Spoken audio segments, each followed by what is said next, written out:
কহো কানে কানে শোনা প্রাণে প্রাণে মঙ্গল বারতা। কহো কানে কানে শোনা প্রাণে প্রাণে মঙ্গল বারতা। সকাতরে কাঁদিছে সকলে।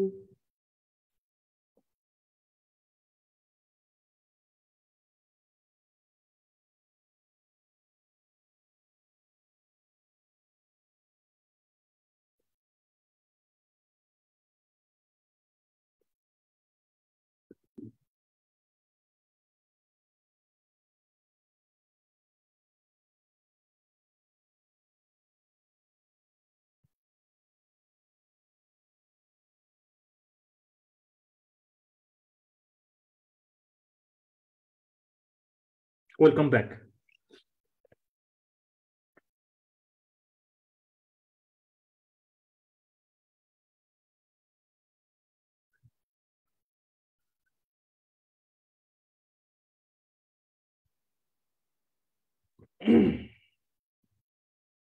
আশা করি সবাই ডিনার করছেন। আমি লং ক্লাস নেই অ্যাকচুয়ালি, তো ইটস ডিফিকাল্ট, আমি জানি। আমি এটা বলতে পারি আপনাদের যতটুকু কষ্ট হচ্ছে পড়াতে, আসলে তার থেকে বেশি ছাড়া কম কষ্ট হয় না। আপনাদেরও কষ্ট হচ্ছে। আহ, আচ্ছা, আপনাদেরই বেশি কষ্ট হচ্ছে আমি বলবো, কারণ শোনাটা বেশি কষ্টের। সবাই ভালো শ্রোতা হতে পারে না। মুখ দিয়ে বাংলাদেশে দেখবেন যে কথা বলার মানুষের অভাব নেই, কিন্তু সবাই ভালো শ্রোতা হতে পারে না।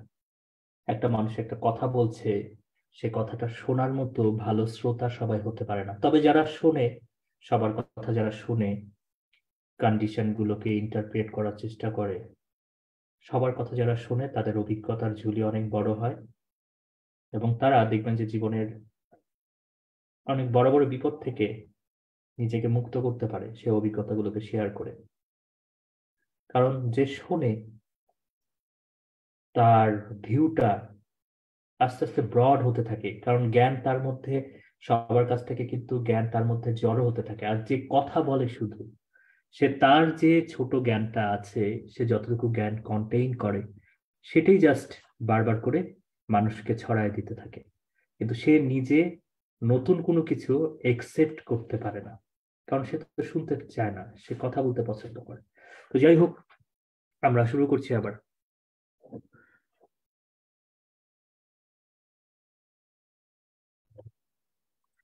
তাই ভালো শ্রোতা হও জরুরি।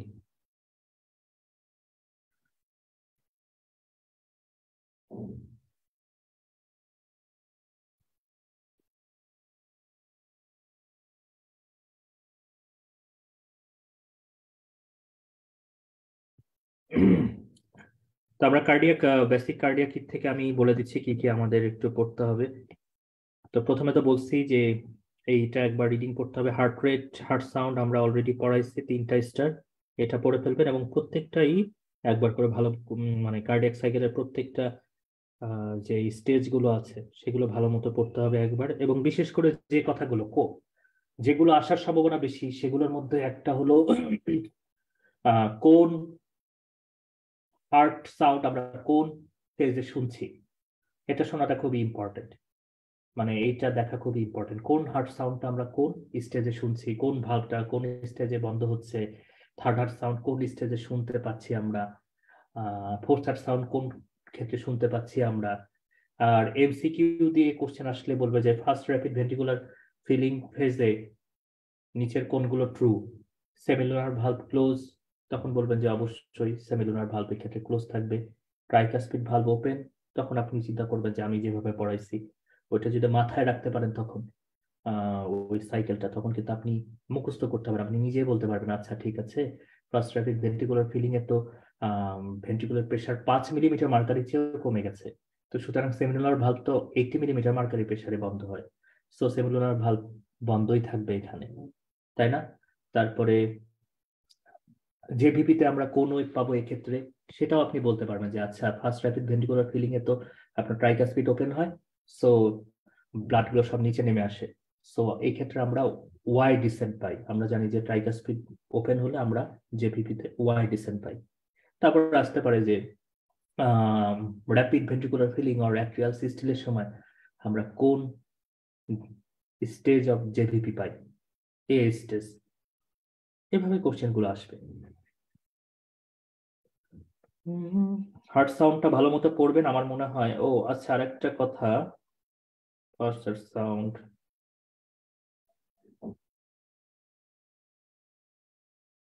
লো পিচড, হাই পিচড, এটা একটু পড়বেন যে ফার্স্ট হার্ট সাউন্ডটা লো পিচড এবং সেকেন্ড হার্ট সাউন্ডটা হাই পিচড,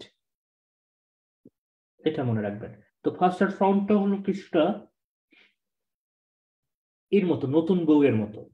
নতুন বউ যখন আসে, একটা বাড়িতে নতুন আসে, তখন দেখবেন যে কাপ্রিস নিয়ে আস্তে আস্তে যায়, তারপরে এসে আপনাকে চা দিচ্ছে, তারপরে জিজ্ঞেস করলে যে ভাবির নাম কি, মা তোমার নাম কি, আস্তে করে বলে যে আমার নাম শারমিন। কিন্তু যখন 1 বছর 2 বছর হয়ে যায়, বউ যখন পুরাতন হয়ে যায়, মানে সেকেন্ড টাইমার বউ হয়ে যায়, মানে অনেক সময় চলে যায়, ফার্স্ট টাইম যখন আসে তখন কার মতো, তখন কি আস্তে কথা বলে সে, তখন আস্তে কথা বলে না। আপনি বলবেন একটা চা দাও, বলবে চা নাই, নিজে বানাই খাও। এই যে হাই পিচে কথা বলে, তখন এটা দিয়ে মনে রাখবো যে first heart sound low pitch, second heart sound high pitch. কোনটা কোন ক্ষেত্রে পাওয়া যায় অলরেডি আমরা পড়ছি। হার্ট রেট, হার্ট রেটটা একটু আপনাদের, তো আমি এই পিরিয়ডটা শেয়ার করব অবশ্যই। তো এটা এই হার্ট রেটের এটা একটু 2টা স্টার দিয়ে পড়ে ফেলবেন। বিশেষ করে অ্যাডাল্টদের হলো 60 থেকে 100। ফ্যাক্টর অ্যাফেক্টিং হার্ট রেট 3টা স্টার এখানে। আমার মনে হয় এটা না বোঝার এখন কিছু নেই। হার্ট রেট এক্সিলারেটেড হয় কোন কোন ক্ষেত্রে? এক হলো decrease activity of the baroreceptor. Baroreceptor যখন আমরা পড়বো তখন জানতে পারবো। ব্যারোরিসেপ্টর হলো আমাদের হার্টের প্যারাসিম্পেথেটিক অ্যাক্টিভিটি বাড়ায় দেয়। প্যারাসিম্পেথেটিক কি করে হার্টের উপরে? প্যারাসিম্পেথেটিক কাজ হলো কার্ডিও ইনহিবিটরি, অর্থাৎ সে হার্টের ফোর্স অফ কন্ট্রাকশন কমায় দেয়, হার্টের রেটও কমায় দেয়। আর সিম্পেথেটিকের ইফেক্ট হার্টের উপর হলো স্টিমুলেটরি, সে হার্ট রেটও বাড়ায় দেয়, হার্টের ফোর্স অফ কন্ট্রাকশনও বাড়ায় দেয়। তো মনে রাখবেন যে ব্যারো রিসেপ্টরের মাধ্যমে, ব্যারো রিসেপ্টর থাকে হলো আপনার ক্যারোটিড আর্টারির ওখানে এবং অ্যাওর্টিক আর্চ অফ অ্যাওর্টাতে। তো এরা যখন স্টিমুলেটেড হয় তখন এই ক্যারোটিড বডি এবং অ্যাওর্টিক বডিতে আপনার ভ্যাগাস নার্ভ থাকে, সেই ভ্যাগাস নার্ভ তখন স্টিমুলেটেড হয়। ভ্যাগাস নার্ভ স্টিমুলেটেড হলে vagus is nothing but parasympathetic nerve, so it will ultimately decrease heart rate. তারপরে increase activity of the atrial stretch receptor, এখান থেকে এমসিকিউ আর এসবিএ আসতে পারে। Increase activity of the atrial stretch receptor, সেক্ষেত্রে মানে ওই যে আমরা কিছুক্ষণ আগে পড়লাম না যে জেভিপি ইনক্রিজ হয় ইনস্পিরেশনের সময়। ইনস্পিরেশনের সময় কেন ইনক্রিজড হয়? ইনস্পিরেশনের সময় আপনার ব্লাড ফ্লো হার্টে বেড়ে যায়, সুতরাং অ্যাট্রিয়াম স্ট্রেসড হয় এবং অ্যাট্রিয়ামের স্ট্রেস রিসেপ্টর গুলো স্টিমুলেটেড হয়। ঠিক আছে। এক্সাইটমেন্টেও হার্ট রেট বেড়ে যায়, আমরা জানি এক্সাইটমেন্টে হার্ট রেট বেড়ে যায়, এটা না বোঝার কিছু নাই। হাইপক্সিয়াতে হার্ট রেট বেড়ে যায় কারণ ব্লাড তখন চায় অক্সিজেন পেরিফেরিতে পৌঁছায় দিয়ে। হাইপক্সিয়াতে 2 কারণে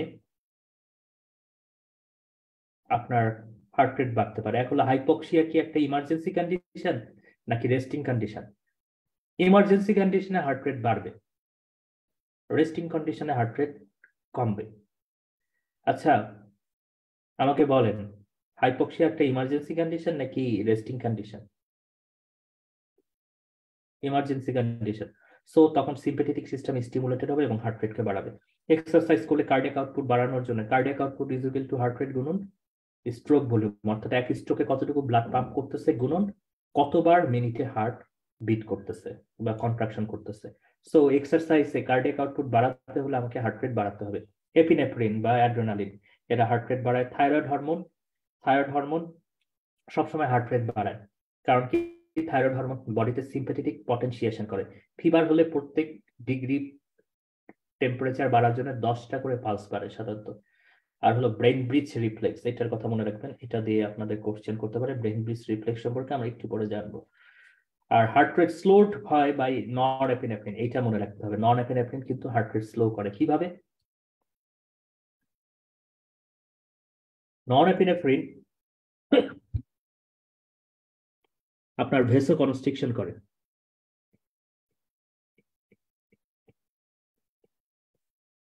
ভেসো কনস্ট্রিকশন করলে ব্লাড প্রেশার বেড়ে যায়। ব্লাড প্রেশার বেড়ে গেলে আমাদের অ্যাওর্টিক বডি এবং ক্যারোটিড বডি যেটা আছে, অ্যাওর্টিক এবং ক্যারোটিড বডি,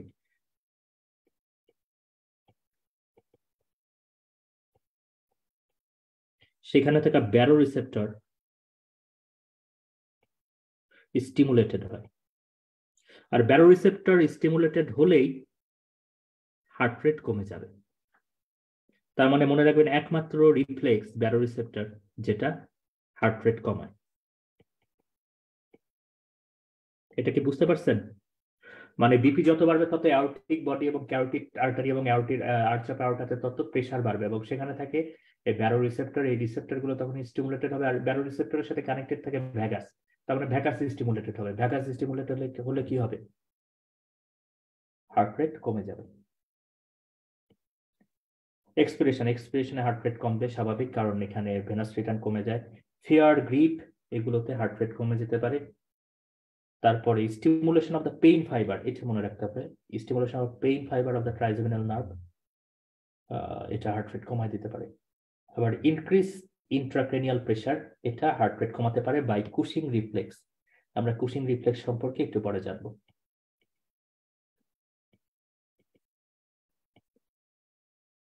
ওকে, এইটা আপাতত দাগান। তারপরে ব্র্যাডিকার্ডিয়া এবং ট্যাকিকার্ডিয়ার কজ, আমরা এটা ডেভিডসনেও পড়বো, তারপরও 3 স্টার দিয়ে রাখতেছি।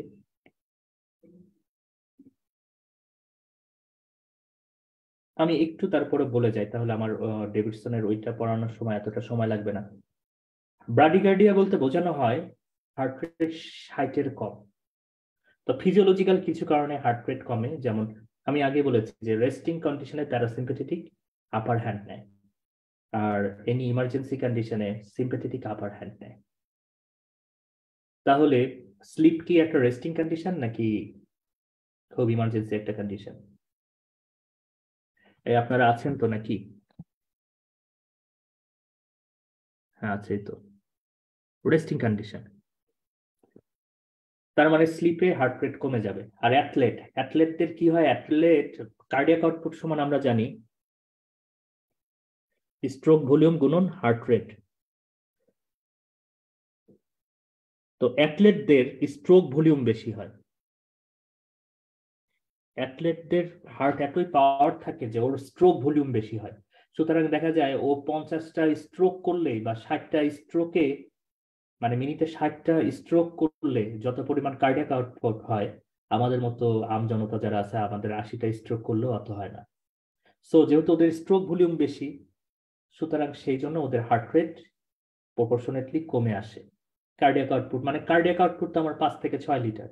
তো এটা মেনটেন করতে হলে এই দুইটা, মানে কার্ডিয়াক আউটপুট ডিপেন্ড করতেছে দুইটা জিনিসের উপরে, স্ট্রোক ভলিউম এবং হার্ট রেট। তো যার স্ট্রোক ভলিউম বেশি, স্বাভাবিকভাবেই তার হার্ট রেট কম্পেনসেটরি ভাবে কমে যাবে। তারপরে প্যাথোলজিক্যাল কিছু কারণ আছে, দেখেন প্যাথোলজিক্যাল কারণের মধ্যে হাইপোথার্মিয়া। হাইপোথার্মিয়াতে আপনার মানে সব হাইপো, মনে রাখবেন সব hypo. Hypothermia, hypothyroidism, but not hypoglycaemia. হাইপোগ্লাইসেমিয়াতে কিন্তু ট্যাকিকার্ডিয়া হয়। তো যাই হোক, প্যাথোলজিক্যাল কজগুলোর মধ্যে হাইপোথার্মিয়া আছে। হাইপোথার্মিয়াতে আপনার ব্র্যাডিকার্ডিয়া হয়। হাইপোথাইরয়েডিজমে বডির সবকিছুই স্লো হয়ে যায়, পেরিস্টালসিস স্লো হয়ে যায়, জন্য কনস্টিপেশন, তারপরে রিফ্লেক্স স্লো হয়ে যায়, জন্য ডিলেড রিল্যাক্সেশন অফ নি জার্ক হয়, তারপরে সবকিছুই স্লো হয়ে যায়। আপনার চিন্তা করার ক্ষমতা স্লো হয়ে যায়, এই জন্য ইডিওটিক অ্যাপিয়ারেন্স নিয়ে পেশেন্ট প্রেজেন্ট করে। ঠিক একইভাবে হার্ট রেটও স্লো হয়ে যায়। হার্ট অ্যাটাক, হার্ট অ্যাটাকে ব্র্যাডিকার্ডিয়া হতে পারে কোন ক্ষেত্রে? যদি সেটা ইনফিরিয়র এমআই হয়। এটা লিখে রাখেন, আমরা পরে এটা সম্পর্কে জানবো কেন ইনফিরিয়র এমআই ক্ষেত্রে আপনার হার্ট রেট কম হয়। কনজেনিটাল যদি কোনো হার্ট ডিজিজ থাকে সেক্ষেত্রে ব্র্যাডিকার্ডিয়া হতে পারে। অবস্ট্রাকটিভ জন্ডিসে ব্লাডে বিলিরুবিন বেড়ে যায়।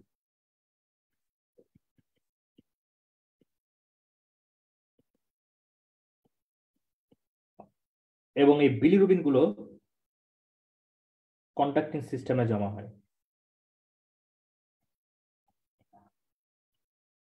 লাইক আপনার এসএ নোটে জমা হয়। তাহলে এসএ নোট আগে যেমন কাজ করতো ঠিক তেমনটা আর কাজ করতে পারে না। আর ব্র্যাডিকার্ডিয়া হয় ইন্ট্রাক্রেনিয়াল প্রেসার বেড়ে গেলে। আমরা এই সম্পর্কে কুশিং রিফ্লেক্স পড়ার সময় জানবো।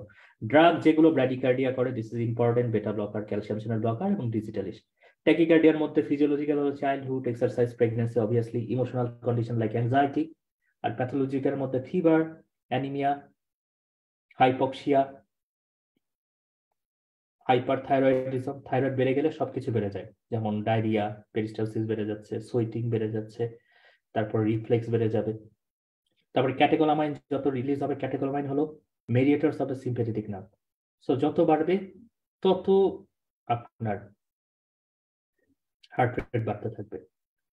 Disease of the heart valve, like mitral স্টেনোসিসে অ্যাট্রিয়াল ফিব্রিলেশন হয়। যখন আমরা ওইটা করব তখন এটা সম্পর্কে জানতে পারবো। ট্যাকিকার্ডিয়া মানে 100-র উপরে যখন হার্ট রেট থাকে। এখন ইসিজি আমরা এখান থেকে পড়বো না,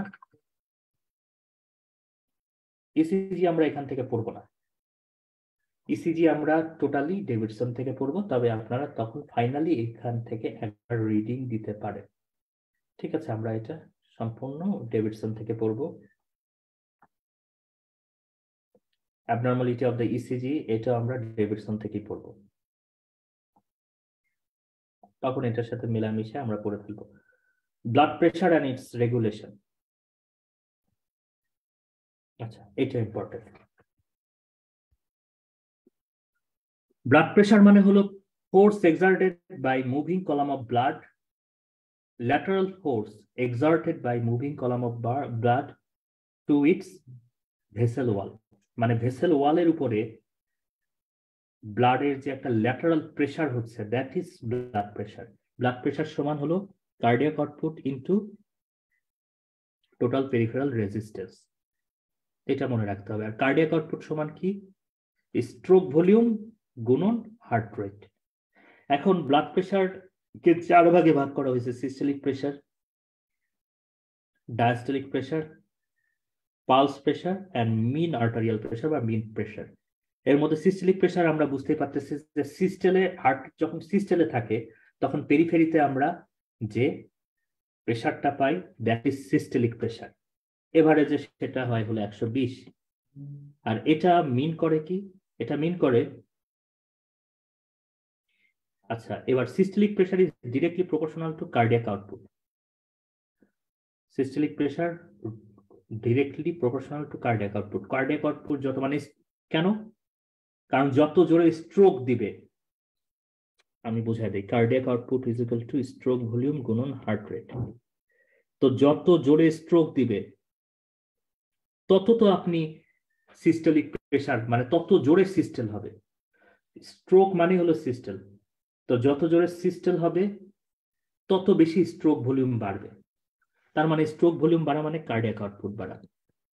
so systolic pressure is directly proportional to cardiac output. আমি কি বোঝাতে পারছি? এটা বুঝতে পারছেন আপনারা?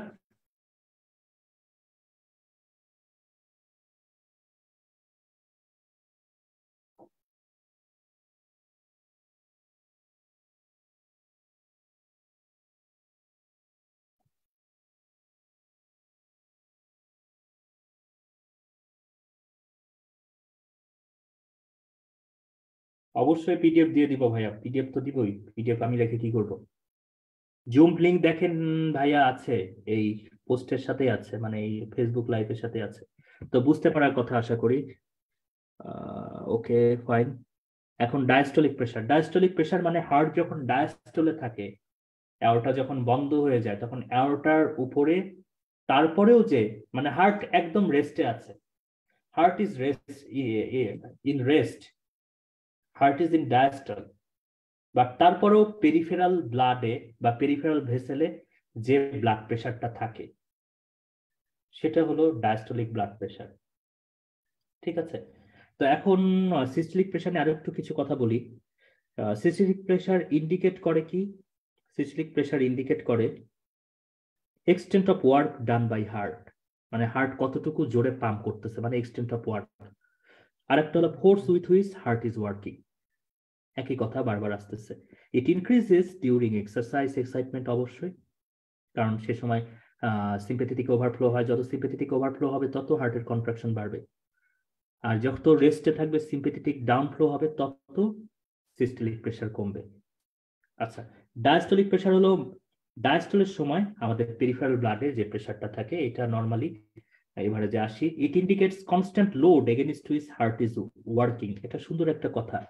অর্থাৎ দেখেন, হার্ট যখন ডায়াস্টলে আছে তখন হার্টের লেফট ভেন্ট্রিকেলের উপরে, অ্যাওর্টার উপরে, লেফট ভেন্ট্রিকেলের অ্যাওর্টার উপরে একটা 80 মিলিমিটার মার্কারি নর্মাল একটা পেশেন্টের ক্ষেত্রে। হার্ট যখন ডায়াস্টলে থাকে তখন হার্টের অ্যাওর্টার উপরে 80 মিলিমিটার মার্কারি প্রেশারের একটা ব্লাড কলাম থাকে। তার মানে হার্টকে নেক্সট সিস্টেলে যেতে হলে এই কনস্ট্যান্ট এই 80 মিলিমিটার মার্কারি লোডের এগেনস্টে কাজ করতে হচ্ছে। এই জন্য বলা হয়েছে ইট indicates constant load against which the heart is working. আমি কি ডায়াস্টলিক ব্লাড প্রেশারটা বোঝাতে পারছি? তার মানে ডায়াস্টলিক ব্লাড প্রেশার যত বেশি হবে হার্টের কাজ করতে কি সুবিধা হবে না অসুবিধা হবে? মানে ধরেন হার্টের উপরে নর্মাল একটা কথা বলে, আপনি ম্যানহোলের মধ্যে পড়ে গেছেন, ম্যানহোলের ঢাকনাটা হলো অ্যাওর্টিক ভালভ। তো ম্যানহোলের ঢাকনার উপরে যদি একটা 5 বছরের বাচ্চা বসে, মানে 1 বছরের বাচ্চা বসে থাকে, ওইটা তুলতে আপনার বেশি সুবিধা হবে নাকি ধরেন 1 মণ ওজনের, মানে 3 মণ ওজনের একটা মানুষ দাঁড়ায় আছে, তখন ওই ম্যানহোলটা খুলতে আপনার সুবিধা হবে? অবশ্যই যদি ওই 3 মণ ওজনের ওই মানুষটা যদি দাঁড়ায় থাকে, ওই ম্যানহোলটা খুলতে আপনার অসুবিধা হবে। সুতরাং ডায়াস্টলিক প্রেশার ইন্ডিকেট করে যে কনস্ট্যান্ট একটা লোড যেটার এগেনস্টে হার্টকে ওয়ার্ক করতে হচ্ছে। তার মানে এটা যত বাড়তে থাকবে হার্টের কাজ করা তত কঠিন হবে, অর্থাৎ হার্ট তত ফেইলিওরের দিকে যাবে। এবং তার মানে এটাকে আমি আবার অন্যভাবে বলতে পারি যে ম্যানহোলের উপরে যত, ঢাকনার উপরে যত প্রেশার থাকবে, তার মানে মনে করতে হবে যে হার্টকে ওই প্রেশারের এগেনস্টে কাজ করতে হচ্ছে। That means diastolic pressure is nothing but peripheral resistance. Hope so you guys have got it. তারপরে diastolic pressure is proportional to the peripheral resistance. আর ভুল হবে কখনো? সুন্দর কথাবার্তা। তারপরে হলো পালস প্রেশার। পালস প্রেশার মানে হলো সিস্টেলিক প্রেশার এবং ডায়াস্টলিক প্রেশারের মধ্যে ডিফারেন্স। সিস্টেলিক প্রেশার এবং ডায়াস্টলিক প্রেশারের মধ্যে যে ডিফারেন্স সেটাকে আমরা বলি পালস প্রেশার। প্রবলেম হবে? আপনারা চাইলে ভয়েসে যদি কন্ট্যাক্ট করতে চান, আমার সাথে কমিউনিকেটেড করতে চান, তাহলে নেক্সট ক্লাস থেকে আমি ভয়েসে কমিউনিকেশনের ব্যবস্থা করে দিব। তো পালস প্রেশার মানে সিস্টেলিক প্রেশার এবং ডায়াস্টলিক প্রেশারের মধ্যে ডিফারেন্স। লাইক সিস্টেলিক প্রেশার 120 হলে ডায়াস্টলিক প্রেশার যদি 80 হয়, পালস প্রেশার হলো 40। তো এটা ইন্ডিকেট করে হলো স্ট্রোক ভলিউম। দেখেন কথাগুলো সুন্দর। এটা ইন্ডিকেট করে হলো স্ট্রোক ভলিউম। কিরকম ভাবে stroke volume? What is stroke volume? Stroke volume হলো এক স্ট্রোকে যে পরিমাণ ব্লাড বাইরে বের হয়ে যায়। আচ্ছা,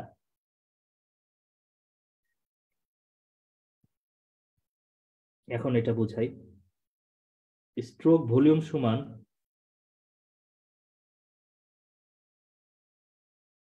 amount of blood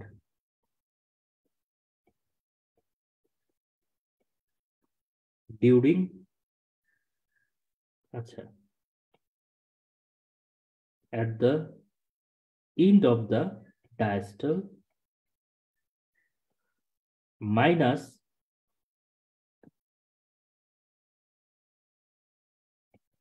amount of blood after systole। অর্থাৎ একটা হার্টে যে পরিমাণ ব্লাড ছিল ডায়াস্টলে, ধরেন 140 ml ব্লাড ছিল ডায়াস্টলের সময়, এখন সিস্টেলের পরে হার্টে আছে ধরেন 70 ml ব্লাড। তার মানে কতটুকু ব্লাড স্ট্রোক ভলিউম হিসেবে বাইরে গেছে? 70 ml। এটা তো বুঝতে পারছেন, কারণ সিস্টেলের পরে ব্লাড ভেন্ট্রিকেলে রয়ে গেছে 70 ml। আগে ছিল ডায়াস্টলের শেষে ছিল হলো 140। এখন সিস্টল মানে স্ট্রোক করার পরে, হার্ট কন্ট্রাকশন করার পরে দেখা গেছে যে 70 ml রয়ে গেছে ব্লাড ভেন্ট্রিকেলে। সো কতটুকু বাইরে বের হয়েছে? 70 ml, তাই তো? তার মানে এটা মিন করে হলো যে ডায়াস্টল এবং সিস্টেলের মাঝখানে যে মানে এই অংশটা, তাইলে কি এই অংশটা হলো সিস্টেলের সময় যে পরিমাণ ব্লাড বাইরে বের হয়ে গেছে। স্ট্রোক ভলিউমটা হলো সিস্টেলের সময় যে পরিমাণ ব্লাড বাইরে বের হয়ে গেছে। তাহলে এটা আমরা কিভাবে পাবো? এন ডায়াস্টলিক ভলিউমের থেকে বা সিস্টেলিক প্রেসারের থেকে ডায়াস্টলিক প্রেসার বাদ দিলেই আমরা বুঝতে পারবো। তার মানে পালস প্রেসার মিন করে হলো স্ট্রোক ভলিউম। সহজ কথা, মানে যখন স্ট্রোক করছিল, মানে হার্টটা কন্ট্রাকশন করছে, সেই সময় যে ব্লাড প্রেসার ছিল, স্ট্রোকের শেষে যে ব্লাড প্রেসারটা আছে, তার মানে এই দুইটা ডিফারেন্স কি? যে পরিমাণ ব্লাডটা ভেন্ট্রিকেল থেকে বের হয়ে গেছে, স্ট্রোক ভলিউম। আচ্ছা, যাই হোক। আর মিন প্রেসার মানে হলো এই যে পালস প্রেসার বাড়ে না কমে, এগুলো নিয়ে পরে কথা বলবো আমরা। পালস প্রেসার নিয়ে ডেভিডসন পড়ানোর সময় কথা বলবো। মিন প্রেসার হলো diastolic pressure plus 1/3 of the pulse pressure. মানে 1/3 অফ দ্য পালস প্রেসার ধরেন যদি 30 হয়, তাহলে 1/3 অফ দ্য পালস প্রেসার হলো 10। তার মানে ডায়াস্টলিক প্রেসারের সাথে আমি 10 যোগ করলে তখন দেখা যাবে যে 80 যদি হয়, ডায়াস্টলিক প্রেসারের সাথে 10 যোগ করলাম 90 হবে। Increase pulse pressure increase the chance of development of the hypertension. এইটা একটু মনে রাখবেন যে পালস প্রেসারের ইম্পর্টেন্স কি। এটা হলো diastolic pressure plus 1/3 of the pulse pressure. আর মিন প্রেসার মিন করে হলো যত এটা বাড়তে থাকবে তত হাইপারটেনশনের চান্স বাড়তে থাকবে। আচ্ছা, যাই হোক। এখন ফ্যাক্টর দ্যাট ইনফ্লুয়েন্সেস কন্ট্রোল আর রেগুলেট ব্লাড প্রেসার। কোন ফ্যাক্টরগুলো ব্লাড প্রেসারকে কন্ট্রোল করে, রেগুলেট করে? 1 নম্বর হলো কার্ডিয়াক আউটপুট। কার্ডিয়াক আউটপুট সমান স্ট্রোক ভলিউম গুণন হার্ট রেট। যত কার্ডিয়াক আউটপুট বাড়বে তত ব্লাডের ভেসেলের উপরে প্রেসার বাড়তে থাকবে। টোটাল পেরিফেরাল রেজিস্ট্যান্স, পেরিফেরিতে যত রেজিস্ট্যান্স থাকবে ব্লাডকে তত বেশি রেজিস্ট্যান্সে ব্লাড ভেসেলের ভেতর দিয়ে যেতে হবে। সুতরাং কার্ডিয়াক আউটপুট যদি বাড়ে, there will be increase of the blood pressure. Total peripheral resistance যত বাড়বে তত ব্লাড প্রেসার বাড়তে থাকবে। এখন এইটা হলো আসার মতো কোশ্চেন, এগুলো এমসিকিউতে আসে সাধারণত, যে টোটাল পেরিফেরাল রেজিস্ট্যান্স কিসের উপরে ডিপেন্ড করে? এক হলো velocity of the blood, velocity of the ব্লাডের উপরে এটা ডিপেন্ড করে, ব্লাড কত ভেলোসিটিতে যাচ্ছে। 2 নম্বর viscosity of the blood, blood কতটা ঘন। যেমন আপনাকে যদি আমি একটা মধুর বস্তা দিয়ে, মানে মধুবর্তী একটা বস্তা, সেটা দিয়ে যদি আঘাত করি, আপনি বেশি ব্যথা পাবেন নাকি ওয়াটার দিয়ে, যদি ওয়াটার ভর্তি বস্তা দিয়ে যদি আঘাত করি সেটাই বেশি ব্যথা পাবেন? অবশ্যই মধুবর্তী বস্তা দিয়ে আমি আঘাত করলে বেশি ব্যথা পাবেন, কারণ ওটার ভিসকোসিটি বা সান্দ্রতা বা ঘনত্ব বেশি। Elasticity of the arterial wall, total peripheral resistance কিসের উপরে ডিপেন্ড করে? This is important. Velocity of the blood, viscosity of the blood, elasticity of the arterial wall. Arterial wall যত ইলাস্টিক হবে তত সহজে তারা ব্লাডকে কন্টেইন করতে পারবে এবং জায়গা করে দেবে ব্লাডের জন্য। সুতরাং ব্লাড প্রেশার সেক্ষেত্রে অতটা বাড়বে না। কিন্তু অ্যাথেরোস্ক্লেরোসিসে যেমন পুরো আর্টারিয়াল ওয়াল একদম ঠিক এবং শক্ত হয়ে যায়, রিজিড হয়ে যায়, তখন তার ভিতর দিয়ে ব্লাড ফ্লো করতে হলে ব্লাডকে অনেক প্রেশারের সাথে যেতে হয়। আর state of blood vessel lumen, lumen যত চিকন হবে তার ভেতর দিয়ে তত বেশি প্রেশারে ব্লাড কলামকে চলতে হবে। এটা হলো টোটাল পেরিফেরাল রেজিস্ট্যান্স। তাহলে এটা একটু দেখতে হবে। তারপরে পাম্পিং অ্যাকশন অফ হার্ট যত বাড়বে তত কার্ডিয়াক আউটপুট বাড়বে, তত বিপি বাড়বে। অর্থাৎ cardiac output is proportional to blood pressure. Blood volume যত বাড়বে তত বিপি বাড়বে। সেক্স বিপি 5 মিলিমিটার ইনক্রিজ করে ফিমেলদের ক্ষেত্রে। বডি বিল্ড ওবেস মানুষের বিপি বেশি থাকবে, কারণ তার বডি সারফেস এরিয়া বেশি, সুতরাং তার কার্ডিয়াক আউটপুট বেশি। স্লিপে সিস্টেলিক বিপি ফল করে। পশ্চার, স্ট্যান্ডিং পজিশনে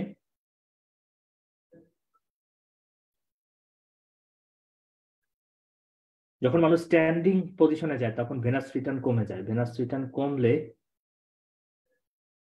তখন আলটিমেটলি কার্ডিয়াক আউটপুট কমে যায়, সুতরাং সিস্টেলিক প্রেসার সেক্ষেত্রে কমে আসে। ইমোশন, ডাইজেশন যখন হবে তখন এক্সট্রা কার্ডিয়াক আউটপুট দিতে হয় আমাদের জিআইটি সার্কুলেশনে, সুতরাং কার্ডিয়াক আউটপুট মানে এক্সট্রা ব্লাড সাপ্লাই দিতে হয় হলো আমাদের জিআইটি তে, সুতরাং সেই ক্ষেত্রে কার্ডিয়াক আউটপুট বেড়ে যায় এবং ব্লাড প্রেশার বেড়ে যায়। রেসপিরেশনের সাথে তুলনা, রেসপিরেশনের সময় ইনস্পিরেশনে ভেনাস রেট বেড়ে যায়, কার্ডিয়াক আউটপুট বাড়ে, এবং এখানে ভুল আছে, বিপি কমে, কার্ডিয়াক আউটপুট বাড়ে না, কার্ডিয়াক আউটপুট, এটা ভুল আছে। ইনস্পিরেশনের সময় আপনার ভেনাস রিটার্ন বাড়ে, ঠিক আছে, কিন্তু ওই যে রাইট ভেন্ট্রিকেলের ভেতরে ব্লাড ফ্লো যত বেশি হবে তত সে সেপ্টামকে ওইদিকে পুশ করতে থাকে, এতে লেফট ভেন্ট্রিকেলের জায়গা কমে যায়, সুতরাং স্ট্রোক ভলিউম তার কমে যাবে। তারপর ওই যে বলছি লাংয়ের মধ্যে ম্যাক্সিমাম ব্লাড জড়ো হয়ে থাকে, সুতরাং লেফট অ্যাট্রিয়ামে মানে লেফট ভেন্ট্রিকেলে ব্লাড ফ্লো কমে যায় ইনস্পিরেশনের সময়, so ultimately BP will decrease during inspiration. এইটা থেকে অনেক সময় কোশ্চেন আসে, মানে যদি বেসিক থেকে কোশ্চেন আসতে চাই এটাই যে ব্লাড প্রেশার রেগুলেটরি সিস্টেম কি কি আছে। এখান থেকে কোশ্চেন যেটা আসবে যে what are the short term regulation of blood pressure, what are the intermediate term regulation of blood pressure, what are the long term regulation of blood pressure, এভাবে question আসবে। তো short term regulation of blood প্রেশারের মধ্যে আছে হলো যেটা within second develop করে, এক নম্বর হলো ব্যারোরিসেপ্টর ফিডব্যাক মেকানিজম, তারপরে কেমোরিসেপ্টর ফিডব্যাক মেকানিজম, আর সিএনএস ইসকেমিক মেকানিজম, এই তিনটা। BCC, Barisal cadet college, BCC. যাই হোক, intermediate regulation of blood pressure করে হলো যারা উইদিন মিনিটস করে, renin angiotensin, capillary fluid shift mechanism, stress relaxation of vasculature. আর long term regulation of blood pressure করে হলো রেনাল বডি ফ্লুইড মেকানিজম আর রেনিন অ্যানজিওটেনসিন অ্যালডোস্টেরন মেকানিজম। এটার details পড়ার অতটা দরকার নেই, শর্ট টার্ম কোনগুলো, ইন্টারমিডিয়েট টার্ম কোনগুলো, লং টার্ম কোনগুলো, এগুলো জানা যেতে পারে। এখান থেকে ব্যারোরিসেপ্টরটা আমি বলতেছি, আরে শালা কই গেল,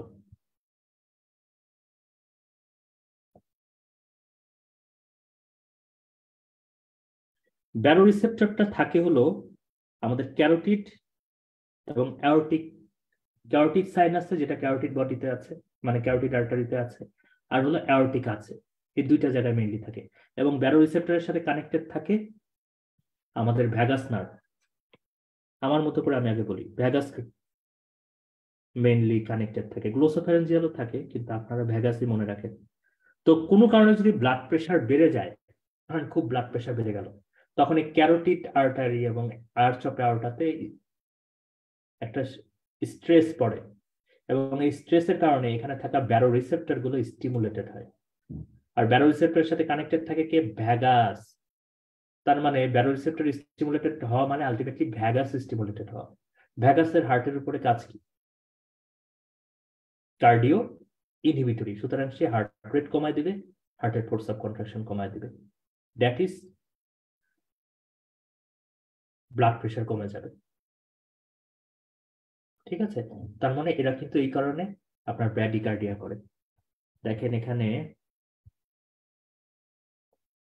এই যে এটা দেখলেই হবে, একটু একবার মানে চোখ বুলাতে পারে। ব্যারোরিসেপ্টর ফিডব্যাক মেকানিজম,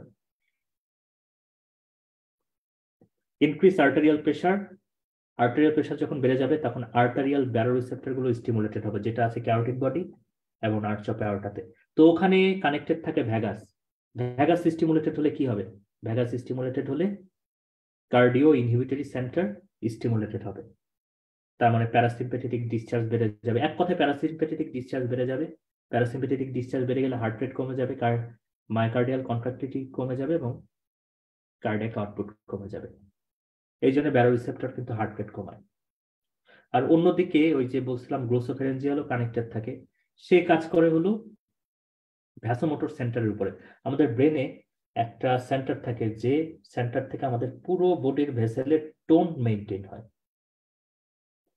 এবং সেটার উপরে ইনহিবিটরি ইফেক্ট হলো গ্লোসোফেরেঞ্জিয়ালের। গ্লোসোফেরেঞ্জিয়াল স্টিমুলেটেড হওয়া মানে ভ্যাসোমোটর সেন্টার ইনহিবিট করবে তখন, অর্থাৎ ভ্যাসোমোটর সেন্টার কি করে, পুরো বডির টোন মেনটেন করে ভেসেলের, এবং সেটাকে ইনহিবিট করে হলো প্যারাসিম্পেথেটিক নার্ভ, ভ্যাগাস এবং গ্লোসোফেরেঞ্জিয়াল। তো এখানে মেনলি গ্লোসোফেরেঞ্জিয়াল এই কাজটা করে, ভ্যাসোমোটরকে ইনহিবিট করে। ভ্যাসোমোটর ইনহিবিট হওয়া মানে ভেনো ডাইলেটেশন, ভ্যাসো ডাইলেটেশন, সুতরাং টোটাল পেরিফেরাল রেজিস্ট্যান্স কমে যাবে এবং আর্টেরিয়াল প্রেশার কমে যাবে। এটা হলো ব্যারো রিসেপ্টর ফিডব্যাক মেকানিজম। এটার আলটিমেটলি রেজাল্ট কি, এখান থেকে পড়ে ফেলবেন: decrease heart rate, decrease force of contraction, ভ্যাসোডাইলেটেশন, decrease cardiac output, decrease total peripheral resistance. আমার মনে হয় এটা না বোঝার কিছু নাই। chemoreceptor feedback mechanism not so important for us.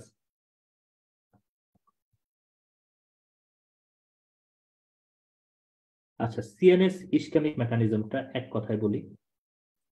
আমি কিছুক্ষণ আগে একটা কথা বলছি যে আমাদের ব্রেনে একটা সেন্টার আছে, ব্রেনে হাইপোথ্যালামাসের কাছে, যে সেন্টারটার নাম হলো ভ্যাসোমোটর সেন্টার। এই ভ্যাসোমোটর সেন্টার কয়েকটা কারণে স্টিমুলেটেড হতে পারে। একটা হলো কোনো কারণে যদি পিএইচ বেড়ে যায়, মেইনলি কোনো কারণে যদি পিএইচ বেড়ে যায়, কিংবা যদি অক্সিজেন কনসেন্ট্রেশন কমে যায় ভ্যাসোমোটর সেন্টারে, তাহলে এই ভ্যাসোমোটর সেন্টার স্টিমুলেটেড হয়। এবং এরা স্টিমুলেটেড হলে ওদের কাজ কি থাকে, যার নামই ভ্যাসোমোটর সেন্টার, অর্থাৎ ভেসেলের মোটর অ্যাক্টিভিটি যে মেনটেন করে, অর্থাৎ সে ভ্যাসো কনস্ট্রিকশন করবে।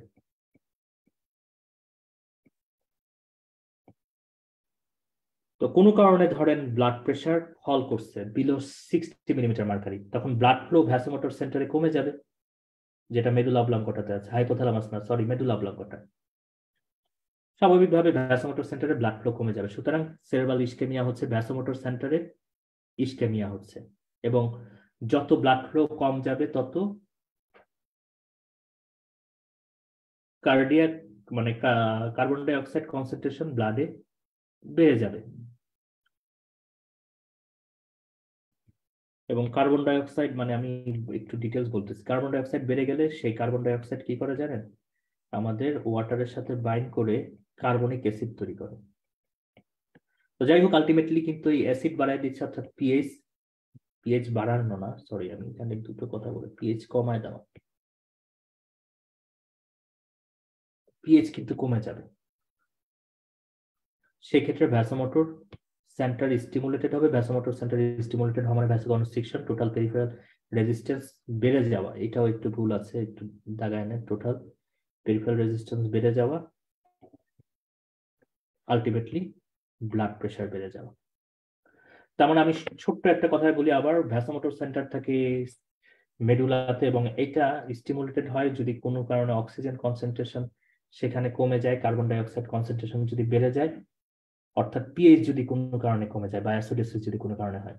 তো ইসকেমিয়া যেখানে হবে সেই জায়গায় অক্সিজেন ডিমান্ড কমে, অক্সিজেন সাপ্লাই কমে যাবে, কার্বন ডাই অক্সাইড বেড়ে যাবে। তো ভ্যাসোমোটর সেন্টারে যখন কার্বন ডাই অক্সাইড বেড়ে যাচ্ছে, তখনই ভ্যাসোমোটর সেন্টার স্টিমুলেটেড হবে, ভ্যাসোকনস্ট্রিকশন হবে, টোটাল পেরিফেরাল রেজিস্ট্যান্স বেড়ে যাবে, ব্লাড প্রেশার বেড়ে যাবে। তার মানে সিএনএস ইসকেমিক রেসপন্স হলো এইটা। রেনিন, অ্যানজিওটেনসিন, অ্যালডোস্টেরন সিস্টেম মনে হয় না এটা না বোঝার কিছু আছে। অর্থাৎ আর্টারিয়াল প্রেশার যখন কমে যায়, তখন জাক্সটাগ্লোমেরুলার অ্যাপারাটাস অফ দ্য কিডনি, এটা অনেকবার আসবে এই কথাটা, রেনিন, অ্যানজিওটেনসিন, অ্যালডোস্টেরন সিস্টেম বা renin, angiotensin, vasoconstrictor mechanism. Arterial pressure যখন কমে যায়, রেনাল ব্লাড ফ্লো যদি কোনো কারণে কমে যায়, তখন জাক্সটাগ্লোমেরুলার অ্যাপারাটাস অফ দ্য কিডনিতে হাইপোপারফিউশন হয়। এবং কোনো কারণে যদি জাক্সটাগ্লোমেরুলার অ্যাপারাটাসে হাইপোপারফিউশন হয়, তখন সেখান থেকে রিলিজ হয় রেনিন জাক্সটাগ্লোমেরুলার সেল থেকে, এবং সেই রেনিন অ্যানজিওটেনসিন নোজেনকে অ্যানজিওটেনসিন 1 এ রূপান্তরিত করে, এবং সেই অ্যানজিওটেনসিন 1 আবার অ্যানজিওটেনসিন কনভার্টিং এনজাইমের সাহায্যে অ্যানজিওটেনসিন 2 তে রূপান্তরিত হয়। আর এই অ্যানজিওটেনসিন 2 হলো একটা পোটেন্ট ভ্যাসোকনস্ট্রিক্টর।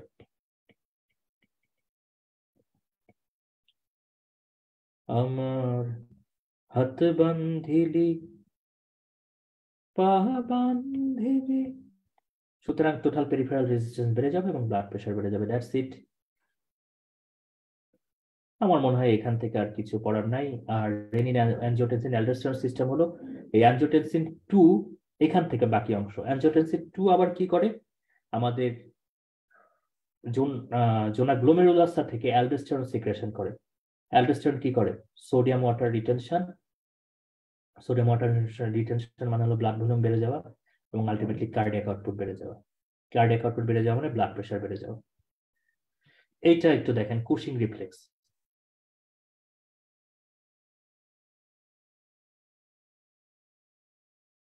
কুশিং রিফ্লেক্স হলো কোনো কারণে ইন্ট্রাক্রেনিয়াল প্রেশার যদি ইনক্রিজড করে,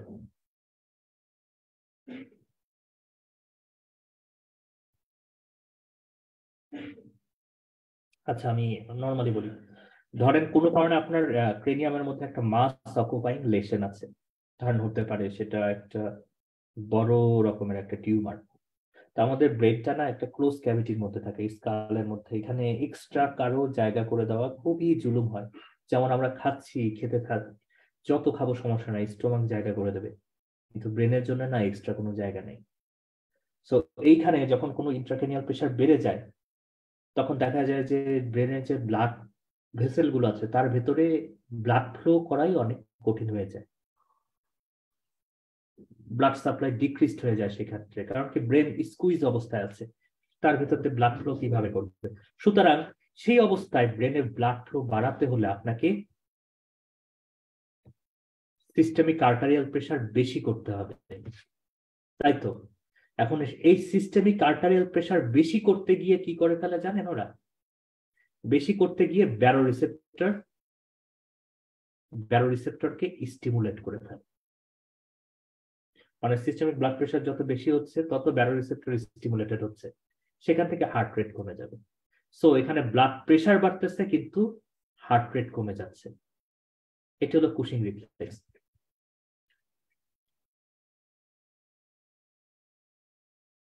তার মানে ইন্ট্রাক্রেনিয়াল প্রেশার ইনক্রিজড হলে ব্লাড প্রেশার বেড়ে যাবে কিন্তু হার্ট রেট কমে যাবে। এটা হলো কুশিং রিফ্লেক্স। বাদল দিনের প্রথম কদম ফুল করেছ দান।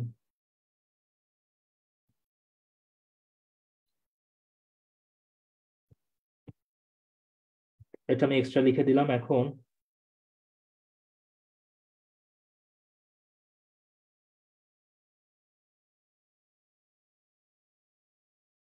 এটা লাস্ট মেকানিজম, সেটা হলো ব্রেইন বিচ রিফ্লেক্স।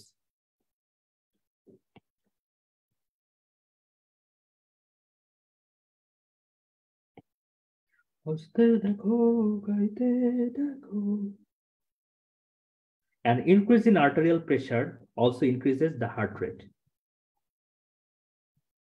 এটা হলো ব্রেন বিচ রিফ্লেক্স। ওই যে এতক্ষণ বলতেছিলাম ইন্সপিরেশনে আপনার ভেনাস রিটার্ন বেড়ে যায়, আর্টারিয়াল প্রেশার বেড়ে যায়, সেখান থেকে আলটিমেটলি হার্ট রেট বেড়ে যায়। এটা হলো brain bridge reflex. Brain bridge reflex এখানে ব্যাপারটা কি হয়, এটা হলো ভেনাস রিটার্ন যখন বেড়ে যায় তখন সেই এক্সেস ব্লাড গুলো আমাদের অ্যাট্রিয়ামে এসে রাইট অ্যাট্রিয়ামে এসে জমতে থাকে এবং রাইট অ্যাট্রিয়াম তখন স্ট্রেস হতে থাকে।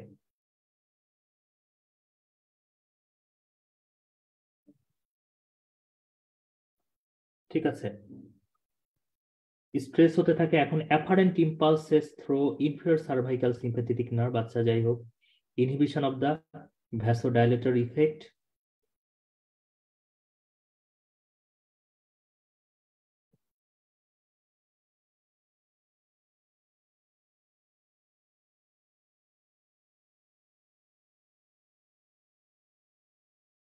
এখানে ওরা একটু মানে 1-2 লাইন গ্যাপ দিয়ে বলছে,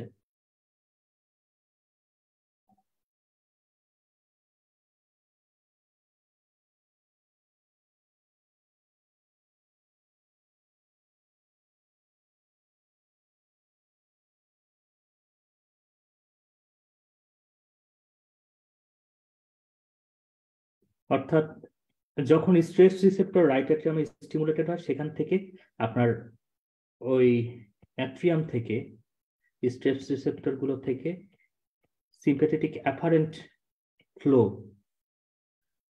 আপনার বাইরে নিয়ে যায়, মানে এই সেন্সেশন গুলোকে রিসিভ করে এবং তার একটা ইফেক্টর ইম্পালস পাঠায় দেয়। তো সিম্প্যাথেটিকের ইফেক্টর ইম্পালস কি? সিম্প্যাথেটিকের ইফেক্টর ইম্পালস হলো হার্ট রেট বাড়ায় দেওয়া, হার্টের ফোর্স অফ কন্ট্রাকশন বাড়ায় দেওয়া। এই যে হার্ট রেট বাড়তেছে এই সিম্প্যাথেটিক স্টিমুলেশনের জন্য, বাস এটা মনে রাখলেই হবে। অর্থাৎ এই যে ডিক্রিজ ইন ভ্যাগাল টোন মানে হলো ডিক্রিজ প্যারাসিম্প্যাথেটিক অ্যাক্টিভিটি।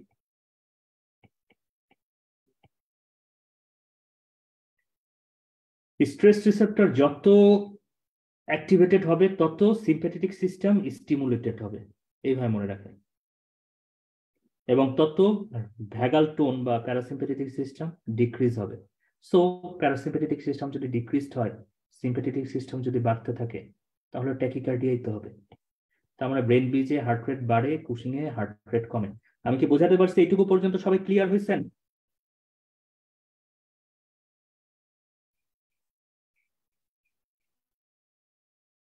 এই পর্যন্ত ক্লিয়ার?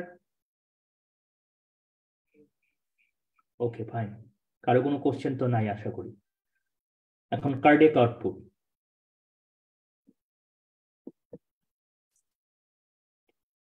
কার্ডিয়াক আউটপুট সমান amount of blood that is ejected by each ventricle per minute is called cardiac output. অর্থাৎ যে পরিমাণ ব্লাড একটা ভেন্ট্রিকেল থেকে পার মিনিটে বের হচ্ছে সেটাই হলো কার্ডিয়াক আউটপুট। তো সেটা সমান কি হতে পারে? নর্মাল একটা কার্ডিয়াক আউটপুট হলো 5 থেকে 6 litre per minute. Cardiac output সমান কি আগে বলেছি যে স্ট্রোক ভলিউম গুণন heart rate within the physiological limit. এই যে হার্ট রেটের কথাটা আছে কি উইদিন দ্য ফিজিওলজিক্যাল লিমিট, এটার একটা ভালো সিগনিফিকেন্স আছে, আমি এটা নিয়ে কথা বলবো। অর্থাৎ কার্ডিয়াক আউটপুট মানে 1 মিনিটে কতটুকু ব্লাড হার্ট পাম্প করে বাইরে বের করতেছে। তো সেটা বের করতে হলে আমাকে জানতে হবে যে হার্ট একটা চিপাতে কতটুকু ব্লাড বের করতেছে এবং 1 মিনিটে কয়বার এরকম চিপা দিচ্ছে। তো একটা চিপা মানে হলো একটা স্ট্রোক, মানে একটা স্ট্রোকে কতটুকু ভলিউম ব্লাড বের হচ্ছে এবং মিনিটে কতবার সেই স্ট্রোকটা করতেছে, অর্থাৎ হার্ট রেট কত। এই দুটাকে গুণ করলেই কিন্তু আপনি কার্ডিয়াক আউটপুট পেয়ে যাচ্ছেন। অর্থাৎ 70 ml যদি স্ট্রোক ভলিউম হয়, হার্ট রেট যদি 72 হয়, এটাকে গুণ করলে আসে 5040 ml পার মিনিট, অর্থাৎ 5.04 লিটার পার মিনিট, অর্থাৎ 5 লিটারের মতো হলো আমাদের কার্ডিয়াক আউটপুট। এখন হার্ট রেটের ব্যাপারটা হলো physiological limit, within physiological limit. যেমন কি হার্ট রেট যদি অনেক বেশি হয়ে যায় তাহলে কার্ডিয়াক ফিলিং টাইম কি বাড়বে না কমবে? ধরেন হার্ট রেট অনেক বেশি হয়ে গেছে,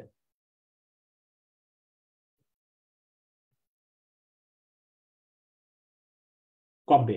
তার মানে heart will get less time to fill it up. তা হার্ট যখন তখন যদি কম ফিলিং হয় তাহলে তার স্ট্রোক ভলিউম কি বাড়বে না কমবে? হার্টে ব্লাডও কম থাকবে, ওর স্ট্রোক ভলিউমও কমে যাবে। সুতরাং হার্ট রেট যদি অতিরিক্ত ফিজিওলজিক্যাল লিমিটের চেয়ে বেশি বেড়ে যায় তখন দেখা যাবে স্ট্রোক ভলিউম কমে গেছে।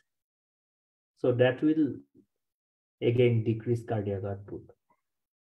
তো কিন্তু ফিজিওলজিক্যাল লিমিটের মধ্যে স্ট্রোক ভলিউম গুণন হার্ট রেট। আচ্ছা, ফ্যাক্টর রেগুলেটিং কার্ডিয়াক আউটপুট আমার মনে হয় না বোঝার কিছু নেই। ভেনাস রিটার্ন, 1 নম্বর হলো ভেনাস রিটার্ন। যত বাড়বে ইনডায়াস্টলিক ভলিউম তত বাড়বে, স্ট্রোক ভলিউম তত বাড়বে, কার্ডিয়াক আউটপুট তত বাড়বে। ফোর্স অফ কন্ট্রাকশন যত বাড়ে তত বাড়ে, না বোঝার কিছু নেই। এবং ফোর্স অফ কন্ট্রাকশন ডিপেন্ড করে এই 4টা জিনিসের উপরে। Initial length of the cardiac muscle fibre. আমাদের হার্টের মাসেল গুলো কেমন জানেন? আপনারা ছোটবেলায় ফাইজলামিটা করছেন কিনা? রাবার, টাকা বাঁধার রাবার কিংবা মেয়েদের মাথায় যে রাবারটা পড়ে, ওই রাবারের সাথে কাগজের গুলতি দিয়ে এরকম পিছনে টান দিলে ঠাস করে সামনের দিকে চলে যায়, এবং কারু গায়ে লাগলে বেশ ভালোই ব্যথা লাগে, এবং সে আবার স্যারকে বিচার দেয়। আপনারা করছেন কিনা জানি না, আমরা ছোটবেলায় করছি। তা আমাদের হার্টের মাসেলটা ওই রাবার ব্যান্ডের মতোই, একটা নির্দিষ্ট লেভেলের মধ্যে যত সে স্ট্রেস হবে তত জোরে সে কন্ট্রাকশন করবে, অর্থাৎ ওই ইলাস্টিক রাবার ব্যান্ডের মতোই। যত পেছনের দিকে যেমন রাবার ব্যান্ড আপনি টানতেছেন একটা নির্দিষ্ট লিমিটের মধ্যে, তত জোরে সে শুট করবে কাগজের গুলিটাকে। ঠিক একইভাবে আপনাদের হার্ট মাসেল যত স্ট্রেসড হবে, ব্লাডে ভরে ভরে, তত তার ফোর্স অফ কন্ট্রাকশন বাড়বে। এটা হলো ফ্র্যাঙ্ক স্টার্লিং ল। কিন্তু এখানে একটা কথা আছে, উইদিন ফিজিওলজিক্যাল লিমিট। আপনি যদি ওই রাবার ব্যান্ড টানতে টানতে একদম বেশি টেনে ফেলেন, তখন দেখবেন যে রাবার ব্যান্ডের জায়গায় জায়গায় ছিঁড়ে ছিঁড়ে ওর ইলাস্টিসিটি আগের মতো নাই। ঠিক একইভাবে যদি ইনডায়াস্টলিক ভলিউম বাড়তে থাকে ফিজিওলজিক্যাল লিমিটের মধ্যে, তখন ফোর্স অফ কন্ট্রাকশন বাড়বে। কিন্তু যদি অনেক বেশি হয়ে যায়, তখন হার্টের মাসেল ড্যামেজ হবে, তখন আর তার ওই আগের মতো কন্ট্রাকশন করার ক্যাপাবিলিটি থাকবে না। তার মানে যাই হোক, ইনিশিয়াল লেন্থ অফ কার্ডিয়াক মাসেলের লেন্থ যত বাড়বে, হার্টের ফোর্স অফ কন্ট্রাকশন তত বাড়বে। ডায়াস্টলিক ফেজ যত বাড়বে, তত বেশি ফিলিং হবে, তত ইনডায়াস্টলিক ভলিউম বাড়বে, তত কার্ডিয়াক মাসেলের লেন্থ বাড়বে, তত জোরে হার্ট কন্ট্রাকশন করবে। সিম্পেথেটিক স্টিমুলেশন না বোঝার কিছু নেই।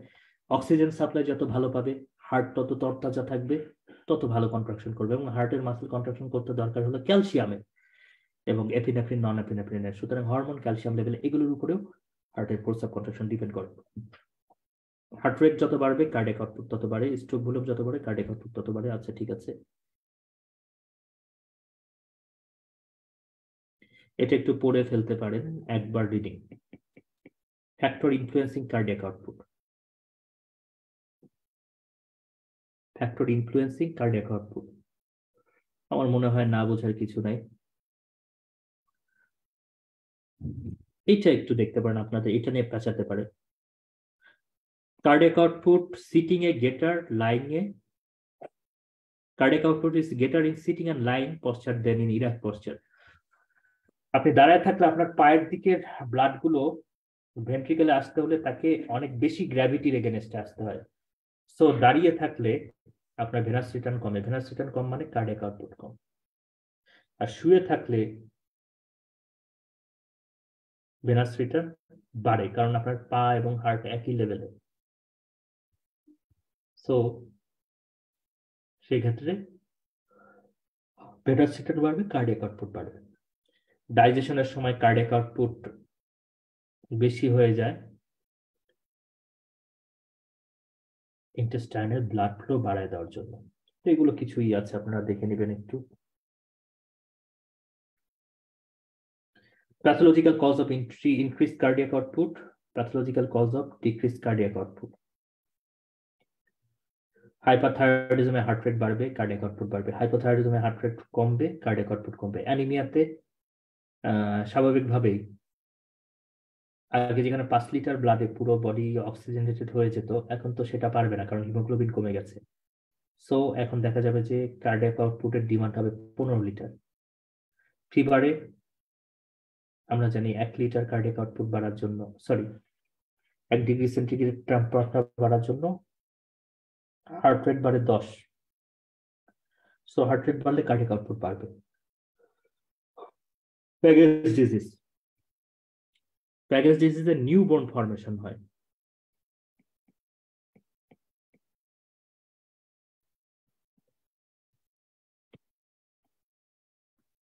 নিউবর্ন ফর্মেশন হওয়ার কারণে বোন হাইলি ভাস্কুলার একটা অর্গান। মানে প্যাগেজ ডিজিজ হলো ওই ডিজিজ যে ক্ষেত্রে আপনার ওই যে মাথায় হ্যাট ভালো মতো লাগে না, তারপর আপনার পা হাত পা একটু বড় বড় হয়ে যায়, ওয়াইটে বাইরে যায় নিউবর্ন ফর্মেশনের জন্য। সো প্যাগেজ ডিজিজ এই জন্য কার্ডিয়াক আউটপুট বেড়ে যায়। ভাস্কুলার, হাইলি ভাস্কুলার বোন প্যানেলকে ব্লাড সাপ্লাই দেওয়ার জন্য। ডিক্রিজ কার্ডিয়াক আউটপুটের মধ্যে শক, অ্যাট্রিয়াল ফিব্রিলেশন। অ্যাট্রিয়াল ফিব্রিলেশনে হার্ট রেট এত বেড়ে যায় যে হার্ট ইফেক্টিভলি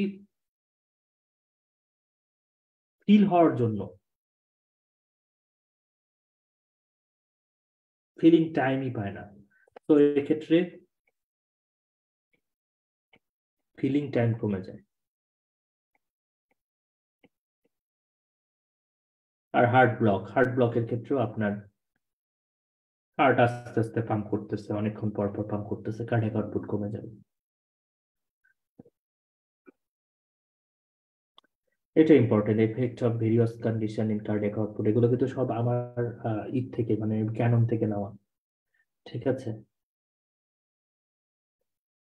যেমন অ্যাংজাইটি এক্সাইটমেন্টে 50 থেকে 100% বাড়ে, এক্সারসাইজের ক্ষেত্রে 700% বাড়ে, সিটিং পজিশন স্ট্যান্ডিং পজিশনে ফ্রম লাইন 20 থেকে 30% ডিক্রিজ করে। সিম্পেথেটিক স্টিমুলেশন হার্ট রেট বাড়ায়, কার্ডিয়াক আউটপুট বাড়ায়, প্যারাসিম্পেথেটিক হার্ট রেট কমায়।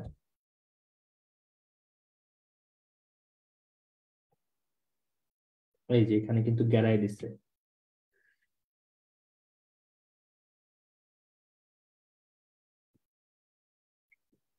প্যারাসিম্পেথেটিক ফোর্স অফ কন্ট্রাকশন কমাবে, স্ট্রোক ভলিউম কমাবে, হার্ট রেট কমাবে, কার্ডিয়াক আউটপুট কমাবে। এগুলো আমাদের লাগবে না। ইজেকশন ফ্র্যাকশন এটা লাগে, দুটা স্টার। ইজেকশন ফ্র্যাকশন হলো হার্টে কি পরিমাণ ব্লাড ছিল এবং তার কি কত পার্সেন্ট আপনার বাইরে বের হয়ে গেছে, দ্যাট ইজ ইজেকশন ফ্র্যাকশন। অর্থাৎ ফ্র্যাকশন অফ ইনডায়াস্টলিক ভলিউম, মানে ডায়াস্টলের শেষে যে পরিমাণ ব্লাড ছিল তার কি পরিমাণ ব্লাড বাইরে বের হয়ে গেছে, সেটা হলো আপনার ইজেকশন ফ্র্যাকশন। তো এটা সমান সমান হলো ইজেকশন ফ্র্যাকশন সমান হলো stroke volume divided by end diastolic volume. Normally এটা 55%। এবং এটা মিন করে, ইজেকশন ফ্র্যাকশন মিন করে হলো লেফট ভেন্ট্রিকুলার ফাংশন। এবং আপনারা কি করতে দেখবেন সবসময়, এই আমরা ইজেকশন ফ্র্যাকশনটা দেখি যে ইজেকশন ফ্র্যাকশনটা কত, 30% মানে খুব খারাপ, 40% মানে মাঝামাঝি খারাপ।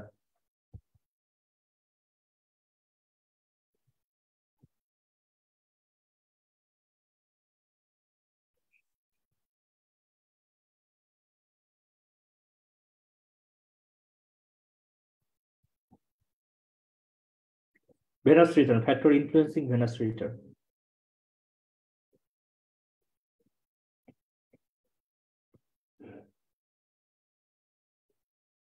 মানে মিনিটে কি পরিমাণ ব্লাড ভেনাস সিস্টেম দিয়ে আমাদের হার্টে আসে সেটাকে আমরা ভেনাস রিটার্ন বলি। তো প্রথমে বলতেছি রাইট অ্যাট্রিয়াল প্রেশার, এখান থেকে কোশ্চেন কিভাবে আসতে পারে যে রাইট অ্যাট্রিয়াল প্রেশার বেড়ে গেছে, ভেনাস রিটার্ন বাড়বে না কমবে। তো রাইট অ্যাট্রিয়াল প্রেশার যদি বেড়ে যায় তাহলে রাইট অ্যাট্রিয়াম তো অলরেডি ফুল, তখন কি সহজে আর ভেনাস সিস্টেম দিয়ে supra vena cava infra vena cava দিয়ে কি ব্লাড আসতে পারবে? পারবে না। So venous return will be decreased.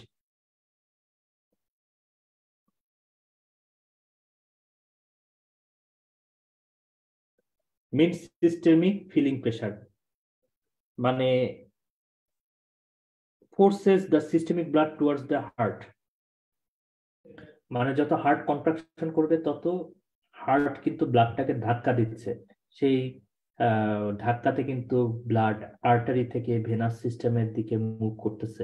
তার মানে যত হার্টের ফোর্স অফ কন্ট্রাকশন বাড়বে তত ভেনাস রিটার্ন বাড়বে। Resistance to blood flow, resistance যত বাড়তে থাকবে তত ভেনাস রিটার্ন কমবে, না বোঝার কিছু নেই। রেসপিরেশন ইনস্পিরেশনে ভেনাস রিটার্ন কমে, আমরা জানি সেটা। ভেনাস রিটার্ন বাড়ে যত ইনস্পিরেশনের সময় আপনার এই যে চেস্ট ক্যাভিটি ফুলে যায়, নেগেটিভ প্রেশার তৈরি হয়, সুতরাং ভেনাস রিটার্ন সেক্ষেত্রে বাড়ে। আর এক্সপিরেশনে ভেনাস রিটার্ন কমে, কারণ চেস্ট ক্যাভিটি তখন কলাপস করে এবং পজিটিভ প্রেশার জেনারেট করে আমাদের চেস্ট ক্যাভিটির মধ্যে। তারপরে ইরেক্ট পোস্চারে ভেনাস রিটার্ন কমে যায়, কারণ গ্র্যাভিটির এখানে কাজ করে, এগেনস্টে কাজ করে। ইরেক্ট পোস্টারে যখন আমরা দাঁড়াবো তখন আপনার কিন্তু ব্লাড ফ্লো হার্টে কম হবে, কারণ গ্র্যাভিটির এগেনস্টে ব্লাডকে আসতে হবে।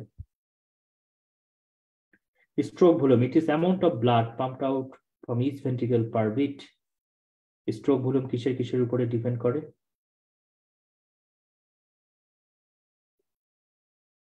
স্ট্রোক ভলিউম আর কার্ডিয়াক আউটপুট কিছুটা একই ফ্যাক্টরের উপরে ডিপেন্ড করে।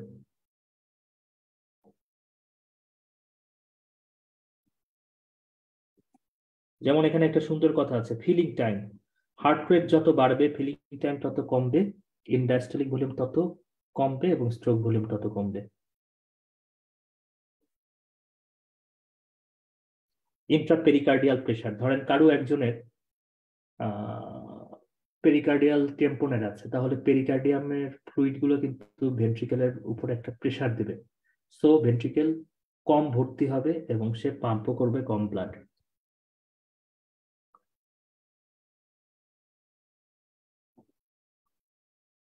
টোটাল ব্লাড ভলিউম বাড়লে স্ট্রোক ভলিউম বাড়বে না, বোঝার কিছু নাই। স্ট্যান্ডিং এ ভেনাস রিটার্ন ডিক্রিজ করে, ইনডায়াস্টলিক ভলিউম ডিক্রিজ হবে, সুতরাং স্ট্রোক ভলিউম কমে যাবে। এই যে এটাও কিন্তু ভুল করছে, স্ট্রোক ভলিউম কমে যাবে এই ক্ষেত্রে।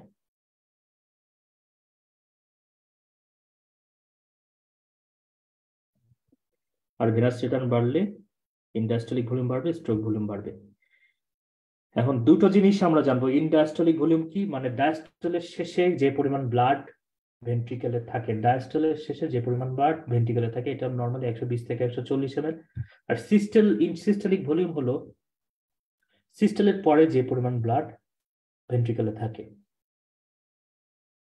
তো ইনসিস্টেলিক ভলিউম সাধারণত হয় 50 মিলিমিটার, 50 ml, আর ইনডায়াস্টলিক ভলিউম হয় হলো 140 ml। আর এই ইনডায়াস্টলিক ভলিউম থেকে ইনসিস্টেলিক ভলিউম বাদ দিলে আমরা যেটা পাই সেটা হলো স্ট্রোক ভলিউম, অর্থাৎ যে পরিমাণ ব্লাড বাইরে বের হয়ে গেছে সিস্টেলের সময়। 140 ডিভাইডেড বাই 50,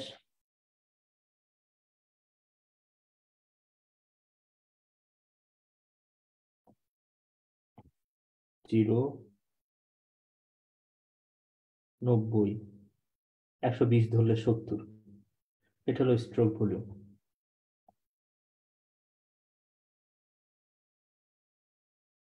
এটা যদি কারো কোনো সময় আপনাকে করে মানে ঠেকাতে চায়, তখন এই কোশ্চেনটা আসতে পারে, cardiovascular changes during moderate exercise. Cardiac output increase করে, টোটাল পেরিফেরাল রেজিস্ট্যান্স ডিক্রিজ করে, ইনসিস্টোলিক ভলিউম ডিক্রিজ করে। কেন? যত বেশি ব্লাড পাম্প করবে, মানে ব্লাডের সরি হার্ট যত জোরে পাম্প করবে তত বেশি ব্লাড বাইরে বের হয়ে যাবে, সুতরাং সিস্টেলের পরে কম পরিমাণ ব্লাড থাকবে।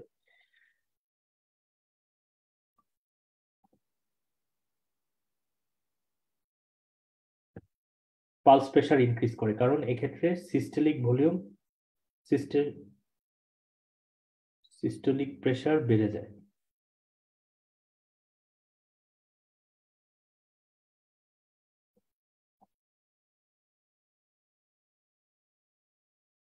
ও এখানে একটা সুন্দর কথা বলে দেই, এই ইনডায়াস্টলিক ভলিউমটাকেই বলা হয় প্রিলোড, এটা নিয়ে কথা বলবো এখন। অ্যান্ড ইনসিস্টেলিক ভলিউমটাকেই বলা হয় আফটার লোড, এটা নিয়ে এখন একটু কথা বলি। তাহলে ইনডায়াস্টলিক ভলিউমকেই বলা হয় প্রিলোড, আর ইনসিস্টেলিক ভলিউমকে আমরা বলি আফটার লোড। এখন কেন এই নামকরণ করা হয়েছে? What do you mean by load? Load করে না, বলে না যে লোড কর, মালগুলো লোড কর, ট্রাকে লোড কর।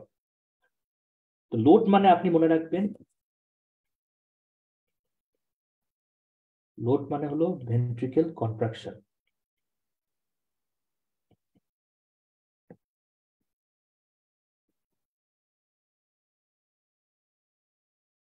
ভেন্ট্রিকুলার কন্ট্রাকশন বা সিস্টেলিক। তাহলে প্রিলোড মানে কি? প্রিলোড মানে হলো সিস্টেলির আগে, এইভাবে মনে রাখবে, সিস্টেলের লোড মানে যে সিস্টেল, সিস্টেলের আগে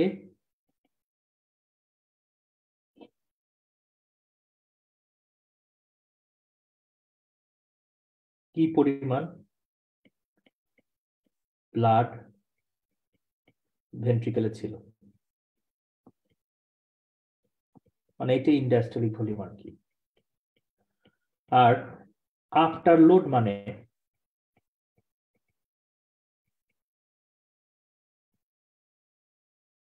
লোড মানে সিস্টেল, মানে সিস্টেলের পরে কি পরিমাণ ব্লাড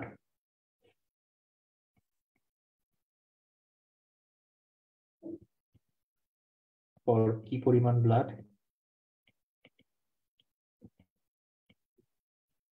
ভেন্ট্রিকেলে আছে।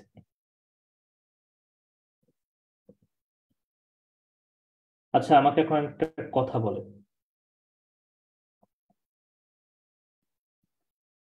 প্রিলোড বাড়া মানে ভলিউম, প্রিলোড বাড়া মানে হলো ইনডায়াস্টলিক ভলিউম বাড়া।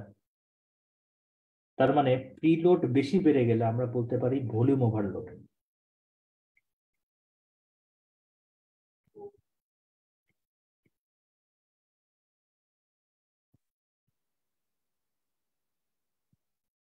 আর আফটার লোড বাড়া মানে হলো সিস্টেলের পরে, আফটার লোড মানে হলো সিস্টেলের পরে কি পরিমাণ ব্লাড ভেন্ট্রিকেলে রয়ে গেছে।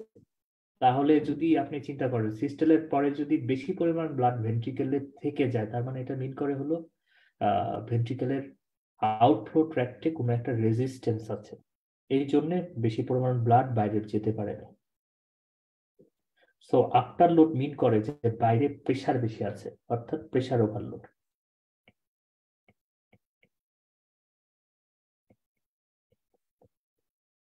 এই আপনারা এইটুকু বুঝতে পারছেন এই পর্যন্ত? তার মানে এখন থেকে আফটার লোড মানে মনে করবেন যে প্রেসার ওভারলোড, আর প্রিলোড বেড়ে যাওয়া মানে হলো ভলিউম ওভারলোড। ঠিক আছে?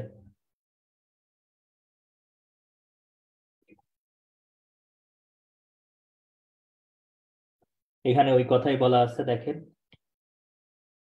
preload. Preload is usually considered to be the end of the diastolic pressure when ventricle has become filled. মানে আরো কঠিন ভাষায় বলা আছে, এক নম্বর হলো ভলিউম ওভারলোড মনে রাখবেন। আর afterload, this is the load or resistance against which the ventricle contracts, অর্থাৎ যে প্রেসারের এগেনস্টে ভেন্ট্রিকেল কন্ট্রাক্টস করে।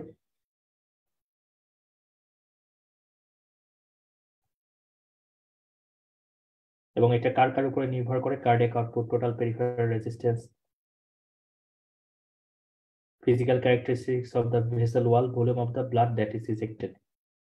আর এরা সব ডায়াস্টলের জিনিসপত্র, venous return, venous tone, ventricular diastolic volume, atrial contraction, এগুলোর উপরে। তার মানে এইভাবে মনে না রেখে আপনি মনে রাখবেন আমি যেভাবে পড়াইছি এইভাবে, যে সিস্টেলের আগে কি পরিমাণ ব্লাড ভেন্ট্রিকেলে ছিল সেটা হলো প্রিলোড বা ইনডায়াস্টলিক ভলিউম, আর সিস্টেলের পরে কি পরিমাণ ব্লাড ভেন্ট্রিকেলে আছে সেটা হলো আফটার লোড। এবং সিস্টেলের পরে যত বেশি পরিমাণ ব্লাড ভেন্ট্রিকেলে থাকবে সেটা মিন করে যে তত কম পরিমাণ ব্লাড বাইরে বের হতে পারছে। কেন বের হতে পারছে কম পরিমাণ ব্লাড? কারণ বাইরে কোনো একটা প্রেসারের ব্যাপার আছে, প্রেসার ওভারলোড আছে, হয়তো কোনো হিন্ডারেন্স আছে। সুতরাং আফটার লোড মানে হলো প্রেসার ওভারলোড হওয়া। এই জন্য দেখেন সবগুলো এখানে সব টোটাল পেরিফেরাল রেজিস্ট্যান্সের ব্যাপার স্যাপার। আর ইনডায়াস্টলিক ভলিউম কোন ক্ষেত্রে বাড়বে? ভেনাস রিটার্ন বেড়ে গেলে। যত ভেনাস রিটার্ন বাড়বে তত ভলিউম ওভারলোড হবে, তত প্রিলোড বাড়বে। আশা করি এটা একটু আপনারা খেয়াল রাখবেন। শক টক এগুলো আমাদের লাগবে না, নো নিড, ওটা আমরা অন্য জায়গায় গিয়ে পড়বো।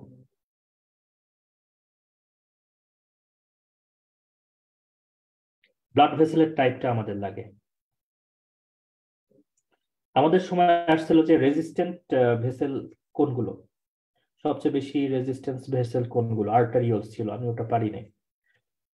Blood vessel, classification of blood vessel, একটা হলো উইন্ডক্যাসেল ভেসেল বা ডিস্ট্রিবিউশন ভেসেল, যেগুলোর মাধ্যমে পুরো বডিতে ব্লাড ডিস্ট্রিবিউটেড হয়, যেমন লার্জ আর্টারি, যেমন অ্যাওর্টা, আর্চ অফ অ্যাওর্টা, হলো উইন্ডক্যাসেল ভেসেল। তারপরে রেজিস্ট্যান্স ভেসেল, এর হলো আর্টারি এবং আর্টারিওল।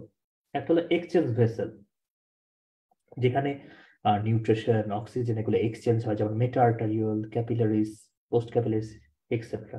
আর ক্যাপাসিটেন্স ভেসেল মানে যারা মেইনলি ব্লাড ক্যারি করে, ধরে রাখার চেষ্টা করে, যেমন আমাদের ভেইন কিন্তু ব্লাড ধরে রাখে অনেক বেশি, যেমন infra vena CAVA, supra vena CAVA.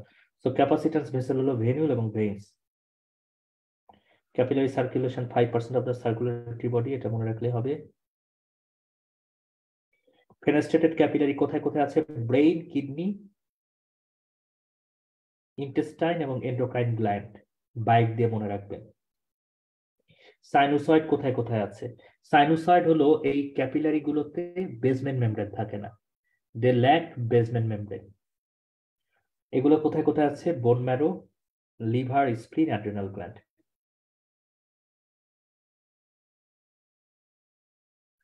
এগুলো আমাদের লাগবে না।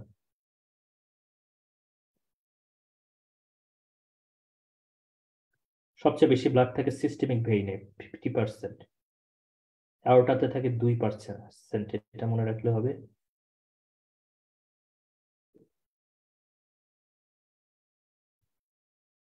এগুলো আমাদের লাগবে না। ভ্যাসোকনস্ট্রিক্টর এবং ভ্যাসোডাইলেটর সাবস্টেন্স, এটা যদিও ডেভিডসনের মধ্যে আছে, তারপর আমি একবার একটু বলে দিচ্ছি, এটা থেকে কোশ্চেন আসে।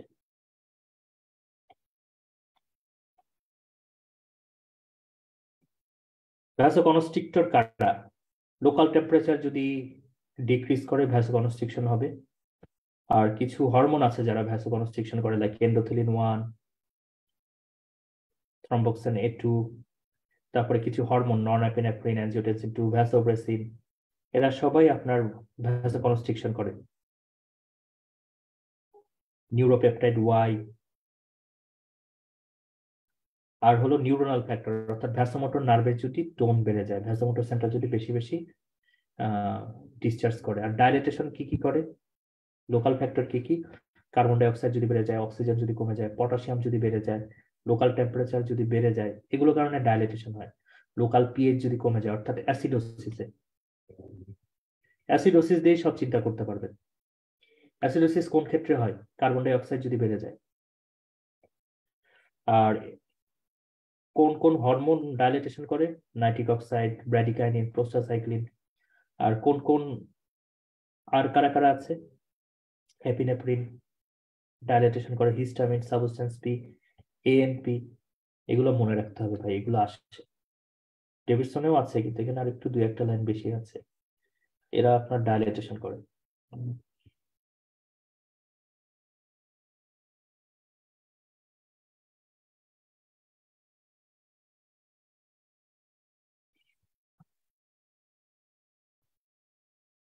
আচ্ছা, আর আছে এখানে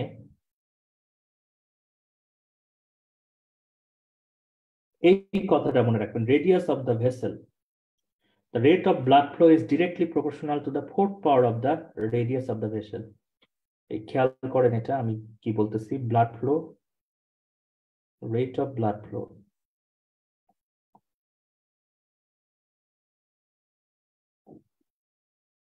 directly proportional to fourth power of radius of the vessel.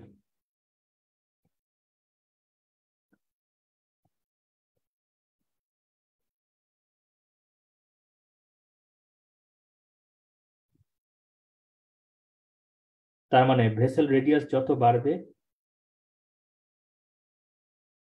তত ব্লাড ফ্লো বাড়বে। যেমন ভেসেল রেডিয়াস যদি 2 গুণ বাড়ে, তাহলে আপনার ব্লাড ফ্লো 16 গুণ বাড়বে। 2 গুণন 2 গুণন 2 গুণন 2, 16 গুণ বাড়বে। এই কথাটা মনে রাখবেন। Radius of the vessel, blood flow is directly proportional to the fourth part of the radius of the vessel. এখান থেকে এটা মনে রাখলেই হবে। আর ওই যে ভিসকোসিটির ব্যাপার সেবার অলরেডি আমরা পড়ে আসছি। Properties of the cardiac muscle, automaticity, autorhythmicity, excitability, conductivity. এই চারটা পড়েন একটু, ভেতরে পড়ার দরকার নাই।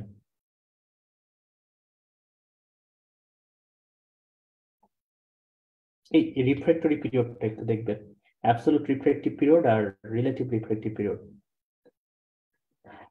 মানে ফেজ 0 থেকে 2 অ্যান্ড হাফ অফ দ্য 3, এই ক্ষেত্রে কোনোভাবেই আপনার কার্ডিয়াক ডিপোলারাইজেশন নতুন করে শুরু করা যায় না। এটা হলো অ্যাবসলিউট রিফ্র্যাক্টরি পিরিয়ড। এখান থেকে একটু আসতে পারে importance of refractory period.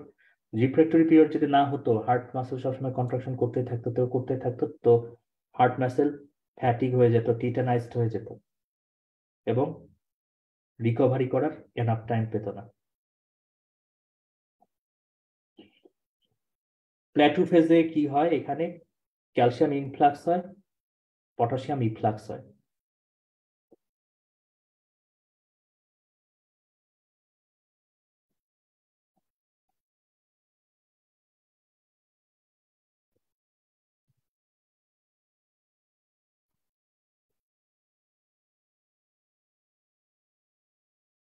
Potassium influx increase লেখেন।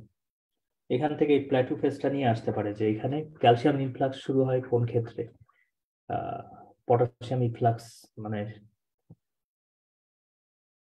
প্ল্যাটু ফেজে কি হয়, ক্যালসিয়াম ইনফ্লাক্স হয়। এখান থেকে এইভাবে একটা কোশ্চেন আসতে পারে। এবার পালসে আমরা কি কি দেখি, rate, rhythm, volume, condition.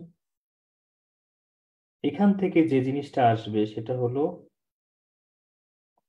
Tachycardia এগুলো আমরা জানি। অ্যাবনর্মালিটি ইন পালস ভলিউম, অনেক রকমের পালস পেতে পারে, যেমন লার্জ ভলিউম পালস, তারপরে পালসার অল্টারনেন্স জিনিসটা আপনাদের জানতে হবে। এটা হলো অল্টারনেটিভলি একটা strong pulse followed by a weak pulse. লিখে রাখেন, strong pulse followed by a weak pulse. Strong pulse followed by a weak pulse, এটা সাধারণত মায়োকার্ডিয়াল ডিজিজ বা হার্ট ফেইলিওরে থাকে।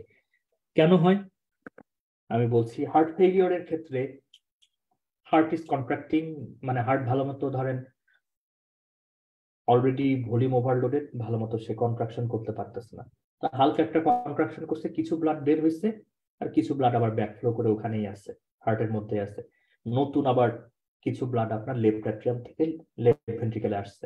তার মানে হার্টের মাসেলটা এখন একটু হয়েছে না, স্ট্রেস হয়েছে না। তার মানে ফ্র্যাঙ্ক স্টার্লিং ল অনুযায়ী নেক্সট কন্ট্রাকশনটা একটু হলেও জোরে হবে। তার মানে একটা উইক কন্ট্রাকশনের পরে ব্লাড ম্যাক্সিমাম রয়ে গেছে, হার্টের মাসেল দুর্বল, এই জন্য উইক একটা কন্ট্রাকশন হয়েছে, এই জন্য পালসটা আমরা হালকা পাইছি। কিন্তু পরবর্তীতে ওই যে ব্লাড অলরেডি রয়ে গেছে ভেন্ট্রিকেলের মধ্যে, নতুন আবার ব্লাড আমরা লেফট অ্যাট্রিয়াম থেকে পাইছি, তার মানে এবার কিন্তু হার্টের মাসেল একটু লেনদেনিং হয়েছে। সুতরাং ফ্র্যাঙ্ক স্টার্লিং ল অনুযায়ী কন্ট্রাকশন জুড়ে হবে। এই জন্য একবার স্ট্রং পালস, একবার উইক পালস, এটা হলো পালসাস অল্টারনেট, সেটা আমরা পাই মায়োকার্ডিয়াল ডিজিজ অর্থাৎ হার্ট ফেলিওরের ক্ষেত্রে পাই। এটা মনে রাখবেন, ischemic heart disease, heart failure এগুলোর ক্ষেত্রে পাই। পালসাস প্যারাডক্সাস,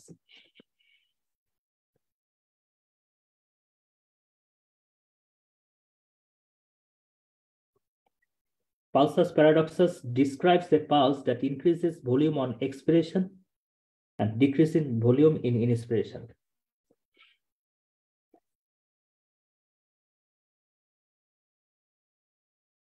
নর্মালি আমি বলছি, মানে এই পালসাস প্যারাডক্সাসটা মানে হলো যেটা ইনস্পিরেশনের সময়, মানে সরি এক্সপিরেশনের সময় পালসের ভলিউমটা বাড়বে এবং ইনস্পিরেশনের সময় ডিক্রিজ হবে। কিভাবে এটা মেইনলি পাওয়া যায় হলো, লিখে রাখেন, পেরিকার্ডিয়াল টেম্পোনেটে।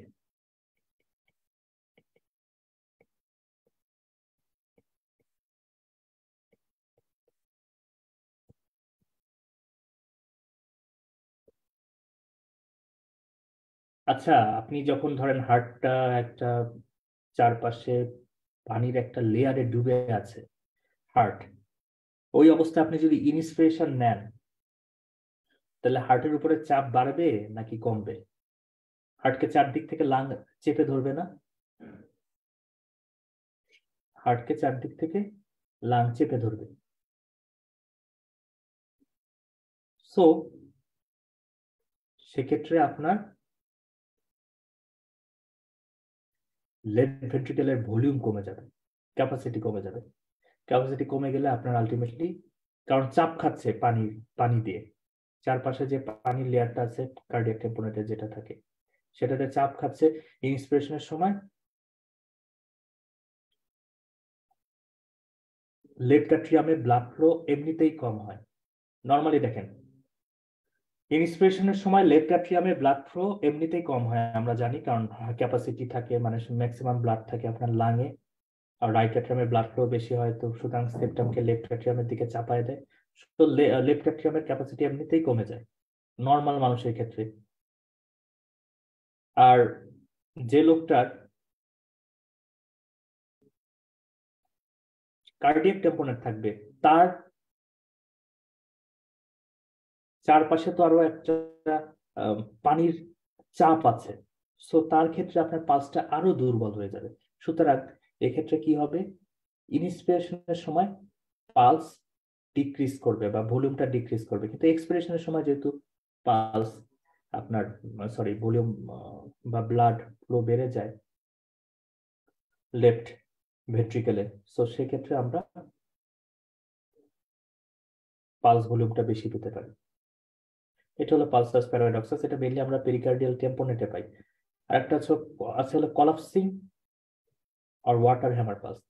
এটা এক কথায় বোঝায় দিই, অ্যাওর্টিক রিগার্জিটেশনের ক্ষেত্রে অ্যাওর্টিক ভালভ ভালো মতো বন্ধ হয় না, সেক্ষেত্রে মানে অ্যাওর্টিক ভালভ বন্ধ হওয়ার পরেও দেখা যায় যে ব্লাড কলাম ওই অ্যাওর্টিক ভালভের ওই ফাঁকা অংশটা দিয়ে টিকলিং ডাউন হয়ে আপনার লেফট ভেন্ট্রিকেলে চলে আসতেছে।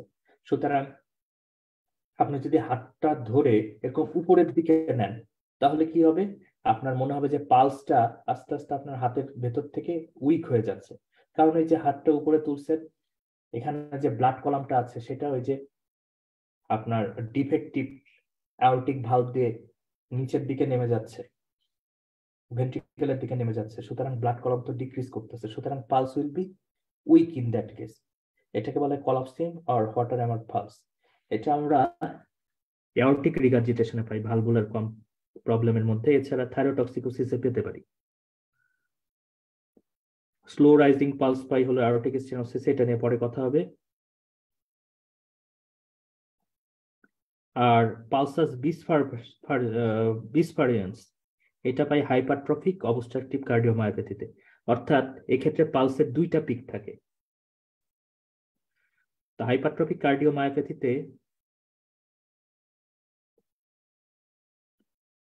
সেপ্টাল হাইপারট্রফি হয়, সুতরাং এখান থেকে ব্লাড বের হওয়ার সময় এখানে একটা ধাক্কা খায়, এই যে এই সেপ্টামের এখানে একটা ধাক্কা খায়, সেখানে একটা পিক পাই আমরা, তারপরে অ্যাওর্টা দিয়ে বের হওয়ার সময় সেখানে একটা ধাক্কা খায়, অর্থাৎ দুইটা পিক ওয়ালা পালস আমরা তখন পাই, সেটাকে বলা হয় পালসাস বিসফারেন্স। মনে রাখবেন এটা আমরা পাই হলো হাইপারট্রফিক কার্ডিওমায়োপ্যাথিতে।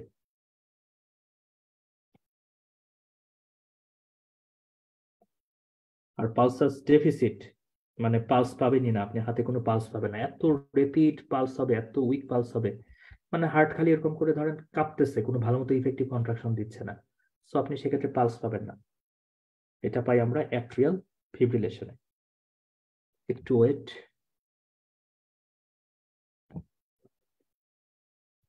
একটু ওয়েট, 1 মিনিট।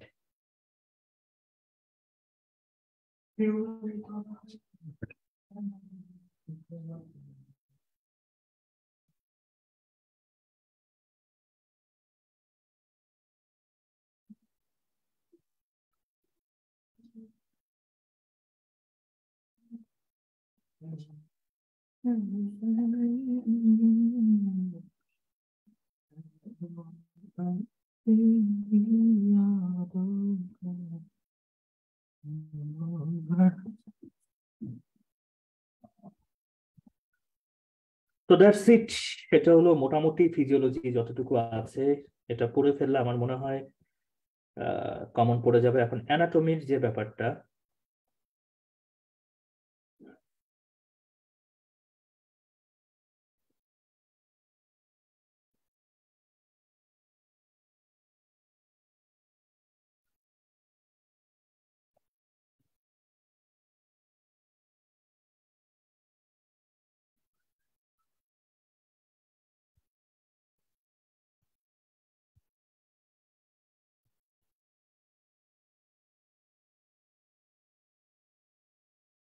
এখানে কিছু জিনিস আমাদের অ্যানাটমি থেকে ওরকম কোশ্চেন, আমরা যারা মেডিসিনের মানুষজন আছে আমাদের ওরকম কোশ্চেন আসে না সত্যি কথা বলতে, কিন্তু কিছু জিনিস আমি দাগায় দিচ্ছি, এগুলো আপনাদের পড়তে হবে।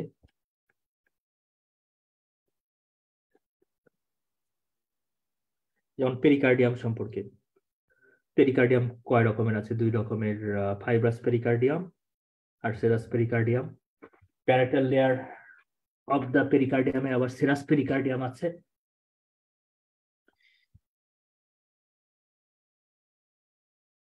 বেস অফ দ্য পেরিকার্ডিয়াম কোথায় আটকানো থাকে? Central tendon of the diaphragm. Apex কোথায় আটকানো থাকে? স্টার্নাল অ্যাঙ্গেলে। কন্টেন্টস অফ দ্য পেরিকার্ডিয়াম, চারটা স্টার, এটা বড় জোর আপনারা পড়তে পারেন। Arterial supply of the pericardium, internal thoracic artery, just নামটা মনে রাখবেন, যেটা ডিসেন্ডিং আউটার ব্রাঞ্চ। আর ভিসেরাল লেয়ারটা সাপ্লাই পায় হলো কর্নারি আর্টারি থেকে।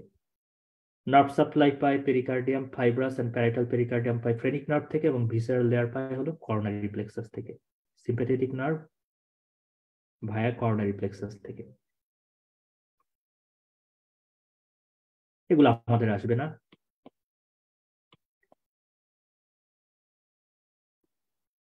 প্রয়োজন নেই।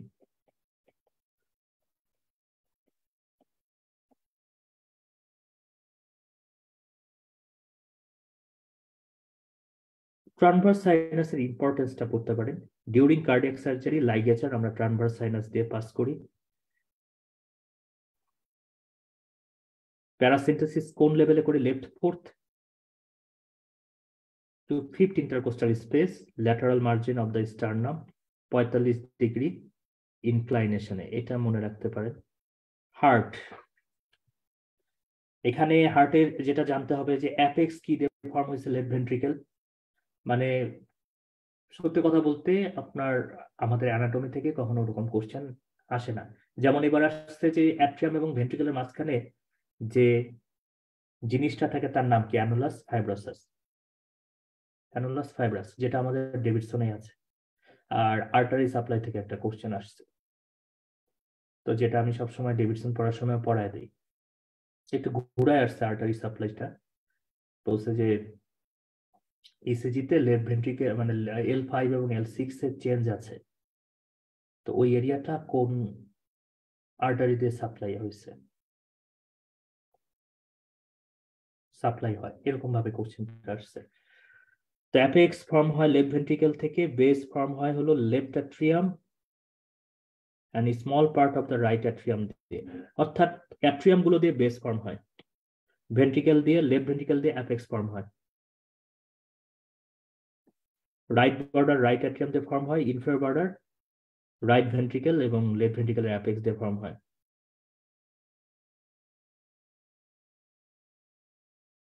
আচ্ছা, আমরা হার্টের ইও দেখবো, সমস্যা নেই, মানে কি বলে ওটাকে, নেটারও দেখবো। Upper part of sulcus terminalis contains the sinoatrial SA node, এটা মনে রাখতে হবে, যেখানে পেস মেকার অফ হার্ট বলি আমরা যেটাকে, তার মানে এসে নোট কোথায় থাকে? Upper part of the sulcus terminalis. Tributaries of right atrium কি, অর্থাৎ রাইট অ্যাট্রিয়ামে কারা কারা ড্রেন করে? এক হলো super vena cava, infra vena cava, coronary sinus, অর্থাৎ হার্টের যে ভেনাস ড্রেনেজ আছে সেটাকে করোনারি সাইনাস বলে। Anterior cardiac veins, vena cordis minimi and right marginal vein, আমরা দেখাবো, সমস্যা নেই। এখান থেকে এমসিকিউ আসতে পারে বড় জোর। Internal feature of right atrium, smooth posterior পার্টকে বলা হয় সাইনাস ভেনোরাম, রাফ অ্যান্টেরিয়র পার্টকে বলা হয় অরিকেল। আর এছাড়া ইন্টারআর্টেরিয়াল সেপ্টাম থাকে, অর্থাৎ স্মুথ পোস্টেরিয়র পার্টকে বলা হয় সাইনাস ভেনোরাম, রাফ অ্যান্টেরিয়র পার্টে থাকে অরিকেল। এই যে এই কোশ্চেনটা এবার আসছে যে অরিকেল কোথায় থাকে? Right atrium.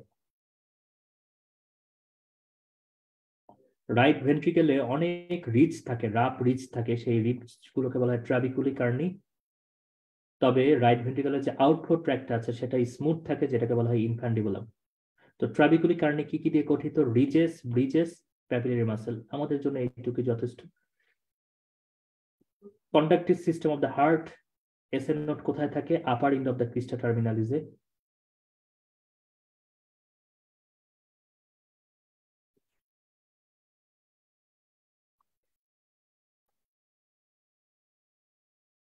এগুলো আমাদের লাগবে না।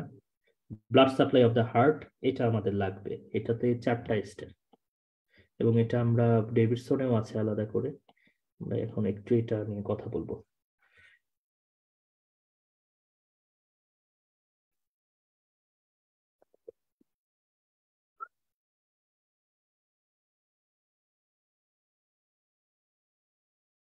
খেয়াল করেন, এটা একটা হার্ট আমরা দেখতে পারতেছি।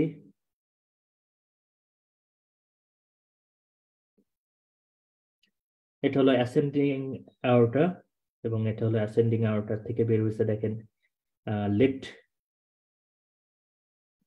করোনারি আর্টারি, আর এখান থেকে বের হয়েছে রাইট করোনারি আর্টারি। মানে coronary artery is the branch of ascending aorta, এটা মনে রাখতে হবে। করোনারি আর্টারি হলো ব্রাঞ্চ অফ অ্যাসেন্ডিং আওরটা। আর এখান থেকে দেখেন লেফট করোনারি আর্টারি আবার দুই ভাগে ভাগ হয়েছে। একটা হলো গ্যাসের সামনে দিয়ে ইন্টারভেন্ট্রিকুলার অ্যান্টেরো ইন্টারভেন্ট্রিকুলার গ্রুপ দিয়ে, যেটাকে আমরা বলতেছি লেফট অ্যান্টেরো ডিসেন্ডিং আর্টারি, যেটা অ্যান্টেরো ইন্টারভেন্ট্রিকুলার গ্রুপ দিয়ে গেছে। আর আরেকটা গেছে হলো সারকামপ্লেক্স আর্টারি, যেটা এরকম ল্যাটারাল সাইডে গিয়ে ল্যাটারাল পার্ট অফ দ্য হার্টকে সাপ্লাই দিছে। আর রাইট কর্নারি আর্টারি বের হয়ে এসে দেখেন এই যে এসএ নোটকে সাপ্লাই দিছে, তারপরে এই যে এইভাবে নিচে নেমে আসছে,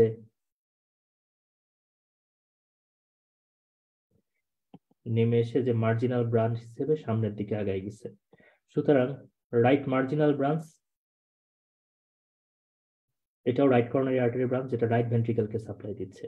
আর এরকম যদি উল্টো দিকে দেখেন, মানে inferior surface of the heart, তাহলে দেখতে পারবেন যে এই রাইট কর্নারি আর্টারির এই ব্রাঞ্চটাই কিন্তু এই যে নিচের দিকে গেছে দেখেন, গিয়ে এই পোস্টেরিয়র ইন্টারভেন্ট্রিকুলার গ্রুপে এইভাবে ছড়ায় পড়ছে। তার মানে রাইট কর্নারি আর্টারি যদি ব্লক হয়, কি টাইপের এমআই হবে? এটা হলো পোস্টেরিয়র ইন্টারভেন্ট্রিকুলার ব্রাঞ্চ। তার মানে রাইট করোনারি আর্টারি ব্লক হলে inferior surface of the heart infraction হয়ে যাবে, মানে ইনফেরিয়র এমআই নিয়ে পেশেন্ট আসবে। এবং তার একই সাথে এভি নোড, এসএ নোড, যেগুলো আপনার রাইট অ্যাট্রিয়াম দিয়ে সাপ্লাই পাচ্ছিল, মানে রাইট করোনারি আর্টারি দিয়ে সাপ্লাই পাচ্ছিল, তারাও নষ্ট হয়ে যাবে। সো ইনফেরিয়র এমআই এর সাথে আপনার সাধারণত কন্ট্যাক্টিং সিস্টেম অফ দ্য হার্টের সমস্যা থাকে। তো আবার একটু দেখাই, দেখেন এই যে লেফট কর্নারি আর্টারি দুই ভাগে ভাগ হয়েছে, যে সারকামপ্লেক্স ব্রাঞ্চ হিসেবে left lateral part of the left ভেন্ট্রিকেলকে সাপ্লাই দিচ্ছে, আর এই যে অ্যান্টেরো ইন্টারভেন্ট্রিকুলার গ্রুপ দিয়ে লেফট অ্যান্টেরো ডিসেন্ডিং ব্রাঞ্চ নিচে নেমে আসছে এবং অ্যান্টেরো সারফেস অফ দ্য হার্টকে মেইনলি সাপ্লাই দিচ্ছে।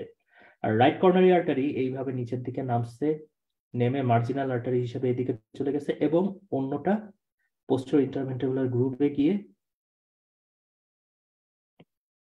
ইনফেরিয়র সারফেস অফ দ্য হার্টকে সাপ্লাই দিচ্ছে মেইনলি, এই যে মার্জিনাল ব্রাঞ্চ। এবং দেখেন পোস্টেরিয়র সারফেস অফ দ্য হার্টও কিন্তু আপনার এই রাইট কর্নারি আর্টারি থেকেই কম বেশি সাপ্লাই পেয়ে আছে। আর এটা হলো coronary sinus of the heart, যেটা হার্টের ভেনাস ড্রেনেজ। সে কোন কোন ভেইন দিয়ে সাপ্লাই পাইছে দেখেন, এটা হলো মিডল কার্ডিয়াক ভেইন,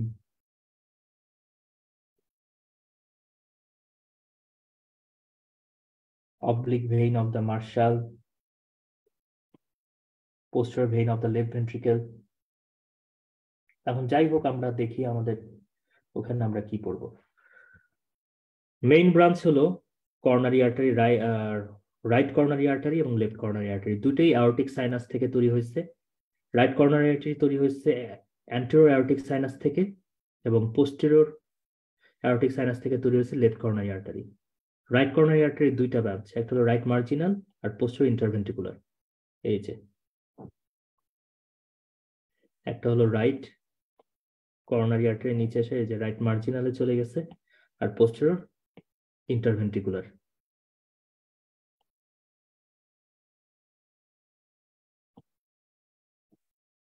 আদার ব্রাঞ্চের মধ্যে আছে অতটা মনে রাখার দরকার নেই, এটা মনে রাখার দরকার, এবি নোডাল এবং এসএ নোডাল ব্রাঞ্চ। মানে 60% ক্ষেত্রে, বিশেষ করে এসএ নোড, এবং 90% ক্ষেত্রে এভি নোড আমরা ডেভিডসনে দেখব রাইট কর্নারি আর্টারি থেকে সাপ্লাই পাই। তারপরে main branch left coronary artery হলো অ্যান্টেরিয়র ইন্টারভেন্ট্রিকুলার ব্রাঞ্চ আর সারকামফ্লেক্স ব্রাঞ্চ। এর আদার ব্রাঞ্চ গুলোর মধ্যে আছে টার্মিনাল ব্রাঞ্চ আছে, এগুলো জানার দরকার নেই। এইটাই মেইন ব্রাঞ্চ গুলো ইম্পর্টেন্ট আমাদের ক্ষেত্রে, দুইটা, রাইট কর্নারি আর্টারি এবং লেফট কর্নারি আর্টারির মেইন ব্রাঞ্চ। এখন area supplied by right coronary artery এবং area supplied by left coronary artery, left coronary artery. তো বোঝা যাচ্ছে রাইট কর্নারি আর্টারি দিয়ে সাপ্লাই পাইছে হলো, আমি যদি এটা দেখাই এভাবে,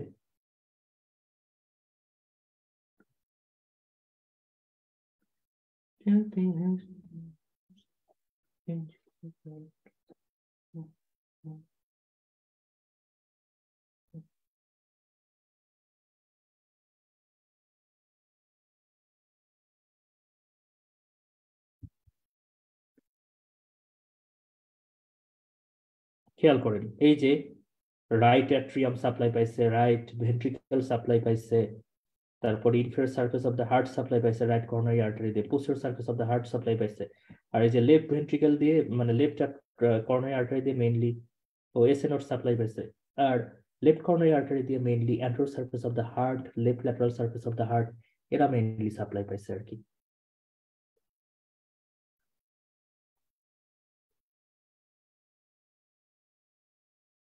তার মানে এরা সাপ্লাই দিচ্ছে রাইট কর্নারি আর্টারি, রাইট অ্যাট্রিয়ামকে, most part of the right ventricle except a portion adjacent to the anterior interventricular groove, কারণ ওই অ্যান্টেরিয়র ইন্টারভেন্ট্রিকুলার গ্রুপের ওখান দিয়ে তো লেফট কর্নারি আর্টারি গেছে, সুতরাং ওই অংশটুকু লেফট কর্নারি আর্টারি দিয়ে সাপ্লাই পায়।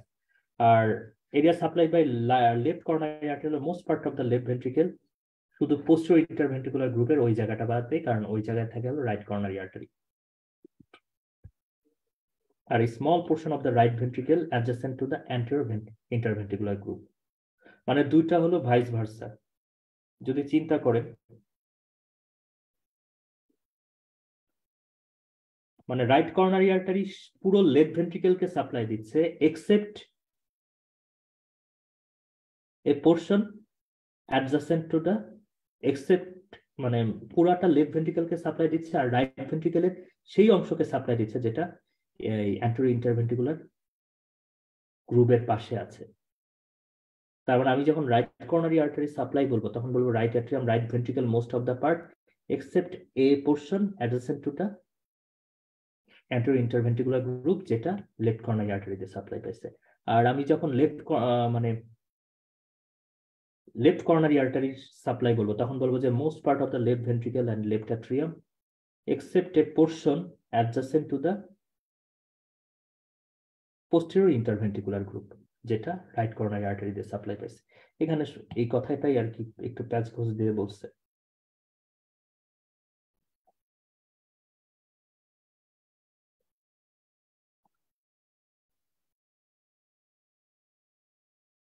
তারপরে যে whole part of the conducting system except left branch of the AV bundle, এটা ইম্পর্টেন্ট। ভেনাস ড্রেনেজ কর্নারি সাইনাসে ড্রেন করে, অ্যাবাউট 3 সেন্টিমিটার লং হয় কর্নারি সাইনাস। এখানে কোন কোন ভেন গুলো ড্রেন করে? Great cardiac vein, middle cardiac vein, small cardiac vein, posterior vein of the left ventricle, right marginal vein, anterior cardiac vein, vena cordis minimi. এখান থেকে MCQ আসতে পারে বড় জোর। Nerve supply of the heart, parasympathetic supply পায় হলো Vegas থেকে, আর sympathetic supply পায় হলো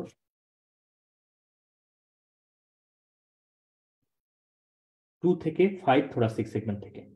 এখান থেকে এবার ই আসছে, এমসিকিউ আসছে। তার মানে প্যারাসিম্পেথেটিক নার্ভ সাপ্লাই পায় হার্ট ভ্যাগাস থেকে, এবং তার কাজ হলো কার্ডিও ইনহিবিটরি।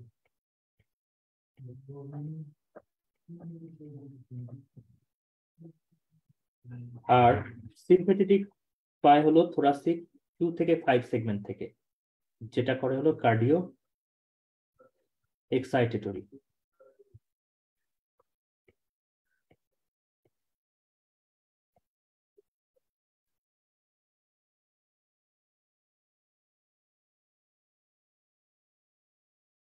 ঠিক আছে। আর এখান থেকে আর দুটো পয়েন্ট আপনারা মনে রাখতে পারেন। Superficial cardiac plexus situated below the arch of aorta in front of the right pulmonary artery. এটা আমি মনে রাখার জন্য, মানে যদি এমসিকিউ হিসেবে ট্রু ফলস আসে তখন এটা থাকতে পারে। আর মানে দুইটা কার্ডিয়াক প্লেক্সাস আছে, সিম্প্যাথেটিক সিস্টেম হার্টকে সাপ্লাই দেয় দুইটা কার্ডিয়াক প্লেক্সাসের মাধ্যমে। একটা হলো সুপারফিশিয়াল কার্ডিয়াক প্লেক্সাস, যেটা আর্চ অফ অ্যাওর্টার নিচে থাকে রাইট পালমোনারি আর্টারির সামনে। আর একটা আছে ডিপ কার্ডিয়াক প্লেক্সাস, যেটা বাইফার্কেশন অফ দ্য ট্রাকিয়ার ওখানে থাকে।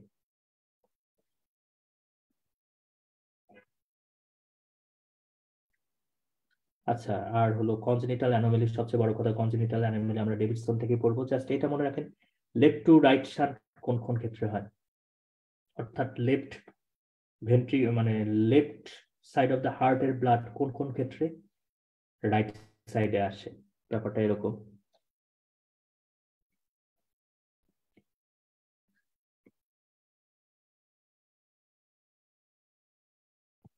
কোন কোন ক্ষেত্রে লেফট সাইডের ব্লাড রাইট সাইডে আসে, যেমন এএসডি যদি থাকে, আমরা কিছুক্ষণ আগেই দেখছি যে এএসডি থাকলে যেহেতু রাইট অ্যাট্রিয়াম বেশি ক্যাপাসিটি, সুতরাং এই এখানকার লেফট অ্যাট্রিয়ামের ব্লাড গুলো আলটিমেটলি রাইট অ্যাট্রিয়ামে আসে। সুতরাং লেফট অ্যাট্রিয়াম টু রাইটে শিফট হচ্ছে এখানে ব্লাড। ভেন্ট্রিকুলার সেপ্টাল ডিফেক্ট থাকলে লেফট ভেন্ট্রিকেলের পাওয়ার বেশি না রাইট ভেন্ট্রিকেলের পাওয়ার বেশি? লেফট ভেন্ট্রিকেলের। সুতরাং যখন ভেন্ট্রিকেল কন্ট্রাকশন করবে তখন লেফট থেকে রাইটের দিকে ব্লাড যাবে। সুতরাং এএসডি ভিএসডি দুটোতেই লেফট টু রাইট শান্ট হয়। প্যাটেন্ট ডাক্টাস আর্টারিওসিস, প্যাটেন্ট ডাক্টাস আর্টারিওসিসে যে জিনিসটা হয় সেটা হলো, এটা পালমোনারি আর্টারি আর এর উপর দিয়ে যায় আর্চ অফ অ্যাওর্টা। তো ছোটবেলায় মানে ফিটাল অবস্থায় এই পালমোনারি আর্টারি এবং আর্চ অফ অ্যাওর্টার মধ্যে একটা কমিউনিকেশন থাকে যেটাকে আমরা বলি ডাক্টাস আর্টারিওসাস। তো এইটা জন্মের সাথে সাথে কিংবা তার আগেই ক্লোজ হয়ে যায়। তো কখনো কখনো এটা প্যাটেন্ট থাকতে পারে। তো তখন যে জিনিসটা হয় যে অ্যাওর্টার প্রেশার তো বেশি, অ্যাওর্টার প্রেশার বেশি না, তো যখন লেফট ভেন্ট্রিকেল কন্ট্রাকশন করে তখন অ্যাওর্টা দিয়ে ব্লাড যাওয়ার সময় এই জায়গা দিয়ে ব্লাড ট্রিকেলিং ডাউন করে রাইট ভেন্ট্রিকেলে চলে আসে, রাইট ভেন্ট্রিকেলে চলে আসে।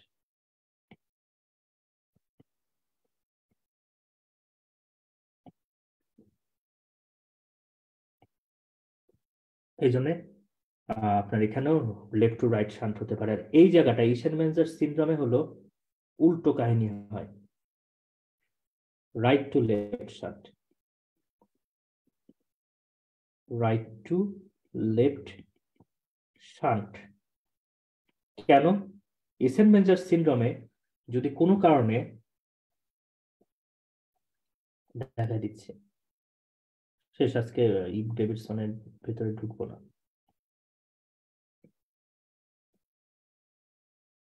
ভয় পায় না, মারমার টারমার সবই করানো হবে ডেভিডসন পড়ানোর সময়।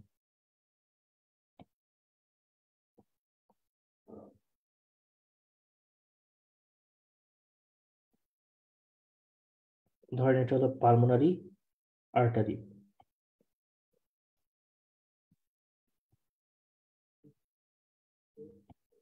আর এটা হলো অ্যাওর্টা। তো এখন কোনো কারণে যদি পালমোনারি স্টেনোসিস হয় একটা পেশেন্টের, ধরেন তার ভিএসডি আছে, মানে ভেন্ট্রিকুলার সেপ্টাল ডিফেক্ট আছে, সাথে পালমোনারি স্টেনোসিস আছে, তাহলে কি হবে? রাইট অ্যাট্রিয়ামের ব্লাড গুলোকে মানে রাইট ভেন্ট্রিকুলার ব্লাড গুলো কিন্তু উপরে যেতে বাধা পাবে, তখন রাইট ভেন্ট্রিকুলার প্রেশার বেড়ে যাবে।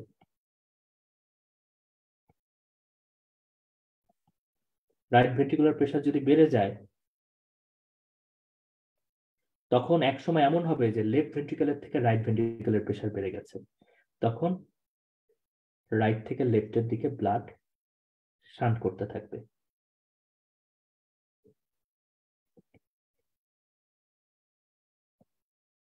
So shunt from right to left.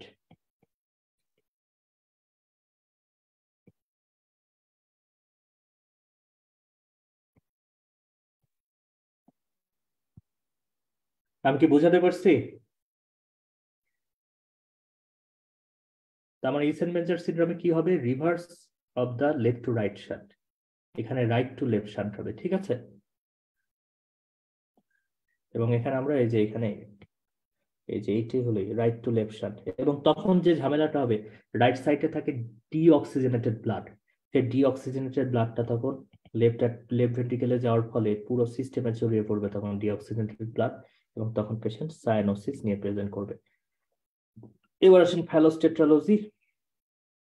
ফ্যালোস্টেট্রোলজি 4টা কম্পোনেন্ট আছে: ventricular septal defect, overriding of the aorta বলবো এটা নিয়ে, আর pulmonary stenosis, right ventricular hypertrophy. আচ্ছা,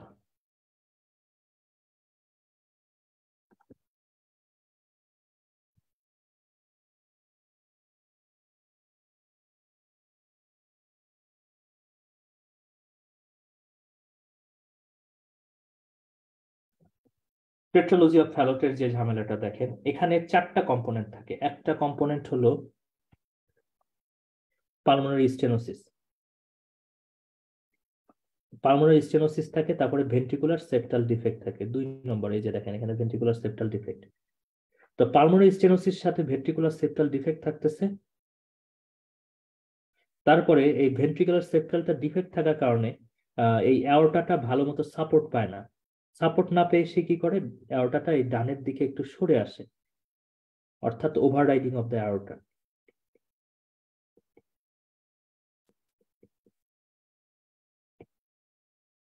দ্বিতীয়ত, এই যে একটা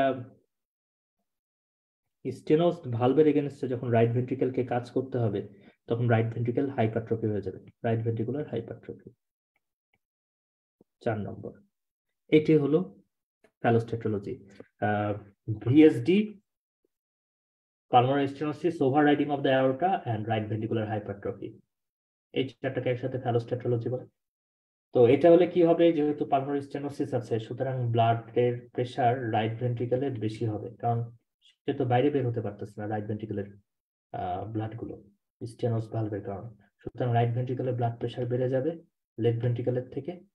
তখন এক সময় এমন হবে লেফট ভেন্ট্রিকেলের থেকে রাইট ভেন্ট্রিকেলের প্রেসার বেশি, সো তখন রাইট ভেন্ট্রিকেল থেকে লেফট ভেন্ট্রিকেলে শান্ট হওয়া শুরু করবে।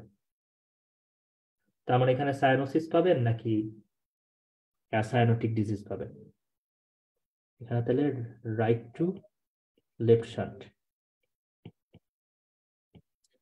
এখানে সায়ানোসিস পাবেন না অ্যাসায়ানোসিস পাবেন? Cyanosis, good.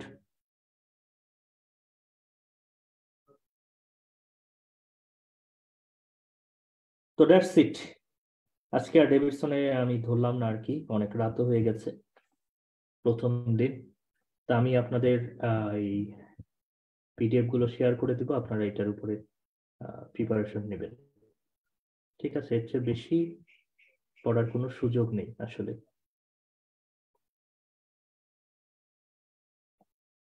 কারণ কার্ডিওলজি থেকে এইটুকুই আসে। তাও মানে আপনার মানে ডেভিডসন পড়লেই তো ক্লিয়ার হয়ে যায়, কিন্তু তারপরে আমি রিস্ক নেই না কার্ডিওলজি এবং এন্ডোক্রাইনোলজিতে, মানে দুইটা জায়ান্ট একটা সাবজেক্ট মানে সেকেন্ড পেপারে, সো এখানে আমি রিস্ক নেই না। কিন্তু অন্যগুলোতে আপনার আসলে ডেভিডসন পড়লেই সললি কভার হয়ে যায়।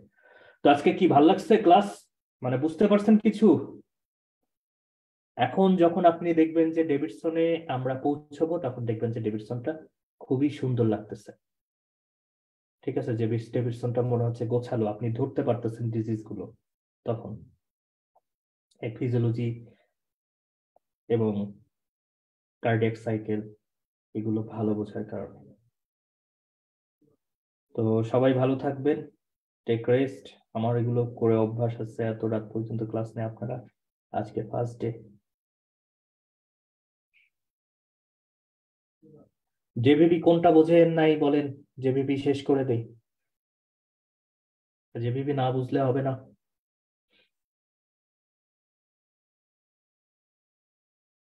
আচ্ছা, JVP, cannon A wave, cannon B wave তো বুঝছেন?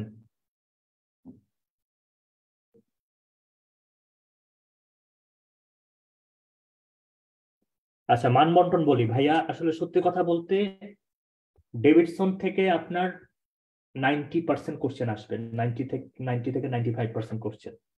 ঠিক আছে, যেমন আমি যদি বলি কার্ডিওলজি থেকে আপনার টোটাল সর্বোচ্চ 5টা কোশ্চেন বেসিক থেকে আসতে পারে। এর মধ্যে ডেভিডসনের যে বেসিক আছে ওখান থেকে আপনি 2টা কমন পেয়ে যাবেন, 3টাও কমন পেতে পারেন, আর 2টা আপনার এই যে এগুলোর মধ্যে থেকে কমন পড়বে। অনেক সময় ওটা কমনও পড়ে না। মানে আমি বোঝাতে পারছি আশা করি। 5টার বেশি কখনো বেসিক থেকে কোশ্চেন আসবে না, এবং সেই বেসিকের অনেক কিছুই আবার আপনার ডেভিডসনে দেওয়া আছে। তা আমি এটা এক্সট্রা পড়াই দিলাম যেন আপনারা কনফিডেন্স পান, এই জন্য কাভার হয়ে গেছে। কিন্তু ডেভিডসন পাস যদি করতে চান ভালো মতো ডেভিডসন পড়তে হবে। এটা পড়লাম আমার ফুল সেফটির জন্য, কিন্তু মেইন পড়া হলো ডেভিডসন।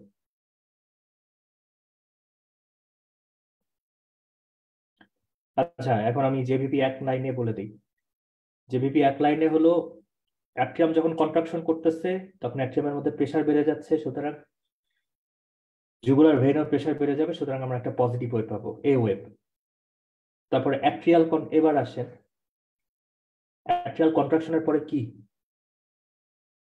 ভেন্ট্রিকুলার কন্ট্রাকশন, তাই না? কারণ সব ব্লাড ভেন্ট্রিকেলে চলে আসছে। ভেন্ট্রিকেল যখন কন্ট্রাকশন করবে তখন ওই যে জেভিপি যেটা অলরেডি উপরে উঠে গেছিল নিচের দিকে এখন নামতেছে, তখন এই যে যখন ভেন্ট্রিকেল কন্ট্রাকশন করবে তখন এই যে ট্রাইকাসপিড ভালভটা বন্ধ হবে না, তখন একটা দোলা লাগবে ওই ব্লাডে, একটা মানে খুব কম সময়ের জন্য, ব্রিফ একটা টাইমের জন্য একটা ওয়েভ খেলা করবে। এবং সেই কারণে ওই যে যে পিং পং বলটা জুগুলার ভেনাস প্রেসারের উপরের বর্ডারে আছে সেটা একটু জাস্ট উপরে উঠে সাথে সাথে নিচে নেমে আসবে। সুতরাং এ ওয়েভের পরে এ ওয়েভ নিচের দিকে নামতেছিল, ওই জায়গায় আমরা একটা সি ওয়েভ পাচ্ছি। এবং ট্রাইকাসপিড ভালভ বন্ধ হয়ে যাওয়া মানে হলো সিস্টেলি শুরু হলো। এখন ট্রাইকাসপিড বন্ধ অবস্থায় আছে, অ্যাট্রিয়াম ডায়াস্টল করতেছে, রিল্যাক্স করতেছে। যত রিল্যাক্স হবে তত অ্যাট্রিয়ামের মধ্যে স্পেস বাড়তে থাকবে এবং ট্রাইকাসপিড ভালভ তত নিচের দিকে নামতে থাকবে। এতে কি অ্যাট্রিয়ামের মধ্যে রুম ক্রিয়েট হবে। তখন কি হবে, ওই জুগুলার ভেনাস যে প্রেসার আছে বা এই পিং পং বলটা আছে সে আরো নিচের দিকে নামতে থাকবে। তার মানে জেভিপি ওয়েভ এখন কমে যাবে না বেড়ে যাবে? কমে যাবে। সুতরাং এখান থেকে একটা ডিসেন্ট ওয়েভ তৈরি হয়, যেটাকে আমরা বলি হলো এক্স ডিসেন্ট। বুঝতে পারছেন? এবার অ্যাট্রিয়াম ডায়াস্টল করে সর্বোচ্চ লেভেলে যখন পৌঁছাবে তখন তো আর সে আর রিল্যাক্স হতে পারতেছে না। তখন ওর ভেতরে ব্লাড উপর থেকে আসতে থাকবে, উপরের সব ভেনাস ড্রেনেজ গুলো আপনার অ্যাট্রিয়ামে আসতে থাকবে, এবং অ্যাট্রিয়ামের ভেতরে ব্লাড বাড়তে থাকলে অ্যাট্রিয়ামের প্রেসার বাড়তে থাকবে, এবং আপনার ওই যে পিং পং বলটাও আস্তে আস্তে উপরের দিকে উঠতে থাকবে। এবং এটা হলো ভি, ভি ওয়েভ। এ ওয়েভ গেল, সি ওয়েভ, তারপরে যে এক্স ডিসেন্ট ট্রাইকাসপিড ডিসেন্টের জন্য। আর এখন হলো অ্যাট্রিয়াম আর ভেতরে শুধু ব্লাড ইনপুট হচ্ছে, সুতরাং অ্যাট্রিয়ামের ভেতরে প্রেসার বাড়তেছে এবং জেভিপিও বেড়ে যাচ্ছে প্রপোর্শনেটলি, এই জন্য ভি ওয়েভ। তো যেহেতু এই সময়টাতেও ট্রাইকাসপিড ভালভ বন্ধ অবস্থা আছে, তখন আপনার চিন্তা করতে হবে যে ভেন্ট্রিকেলে এখন কি চলতেছে, সিস্টেলি চলতেছে। ঠিক আছে, এখন যাই হোক, ভেন্ট্রিকেলের সিস্টেলি যখন শেষ হবে, অর্থাৎ পুরো অ্যাট্রিয়াম অলরেডি ব্লাড দিয়ে ভর্তি হয়ে গেছে, ভেন্ট্রিকেলের মধ্যেও সিস্টেলির পরেও আর এখন আর ব্লাড নেই, তার মানে এখন হলো ট্রাইকাসপিড খোলার সময় আসছে। আমরা আছি হলো ভি ওয়েভে, একদম চূড়াতে, সেকেন্ড চূড়াতে। এখন যখন আপনার ট্রাইকাসপিড ওপেন হবে, এই যে জমে থাকা ব্লাড গুলো অ্যাট্রিয়ামের সব হুশ করে নিচের দিকে নেমে আসবে। তাহলে ওই পুরা ব্লাড কলাম, অ্যাট্রিয়ামের ব্লাড কলামটা নিচে নেমে আসবে, অ্যাট্রিয়ামের ব্লাড কলাম নিচে নেমে আসলে জেভিপির ব্লাড কলামও নিচে নেমে আসবে। সুতরাং আমরা একটা ডিসেন্ট ওয়েভ পাবো, যেটা হলো ওয়াই ডিসেন্ট। এবার বুঝতে পারছেন?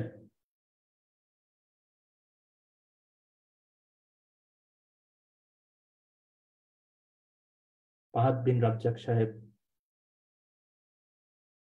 ওকে, ভালো থাকবেন সবাই। See you in the next class. আল্লাহ হাফেজ।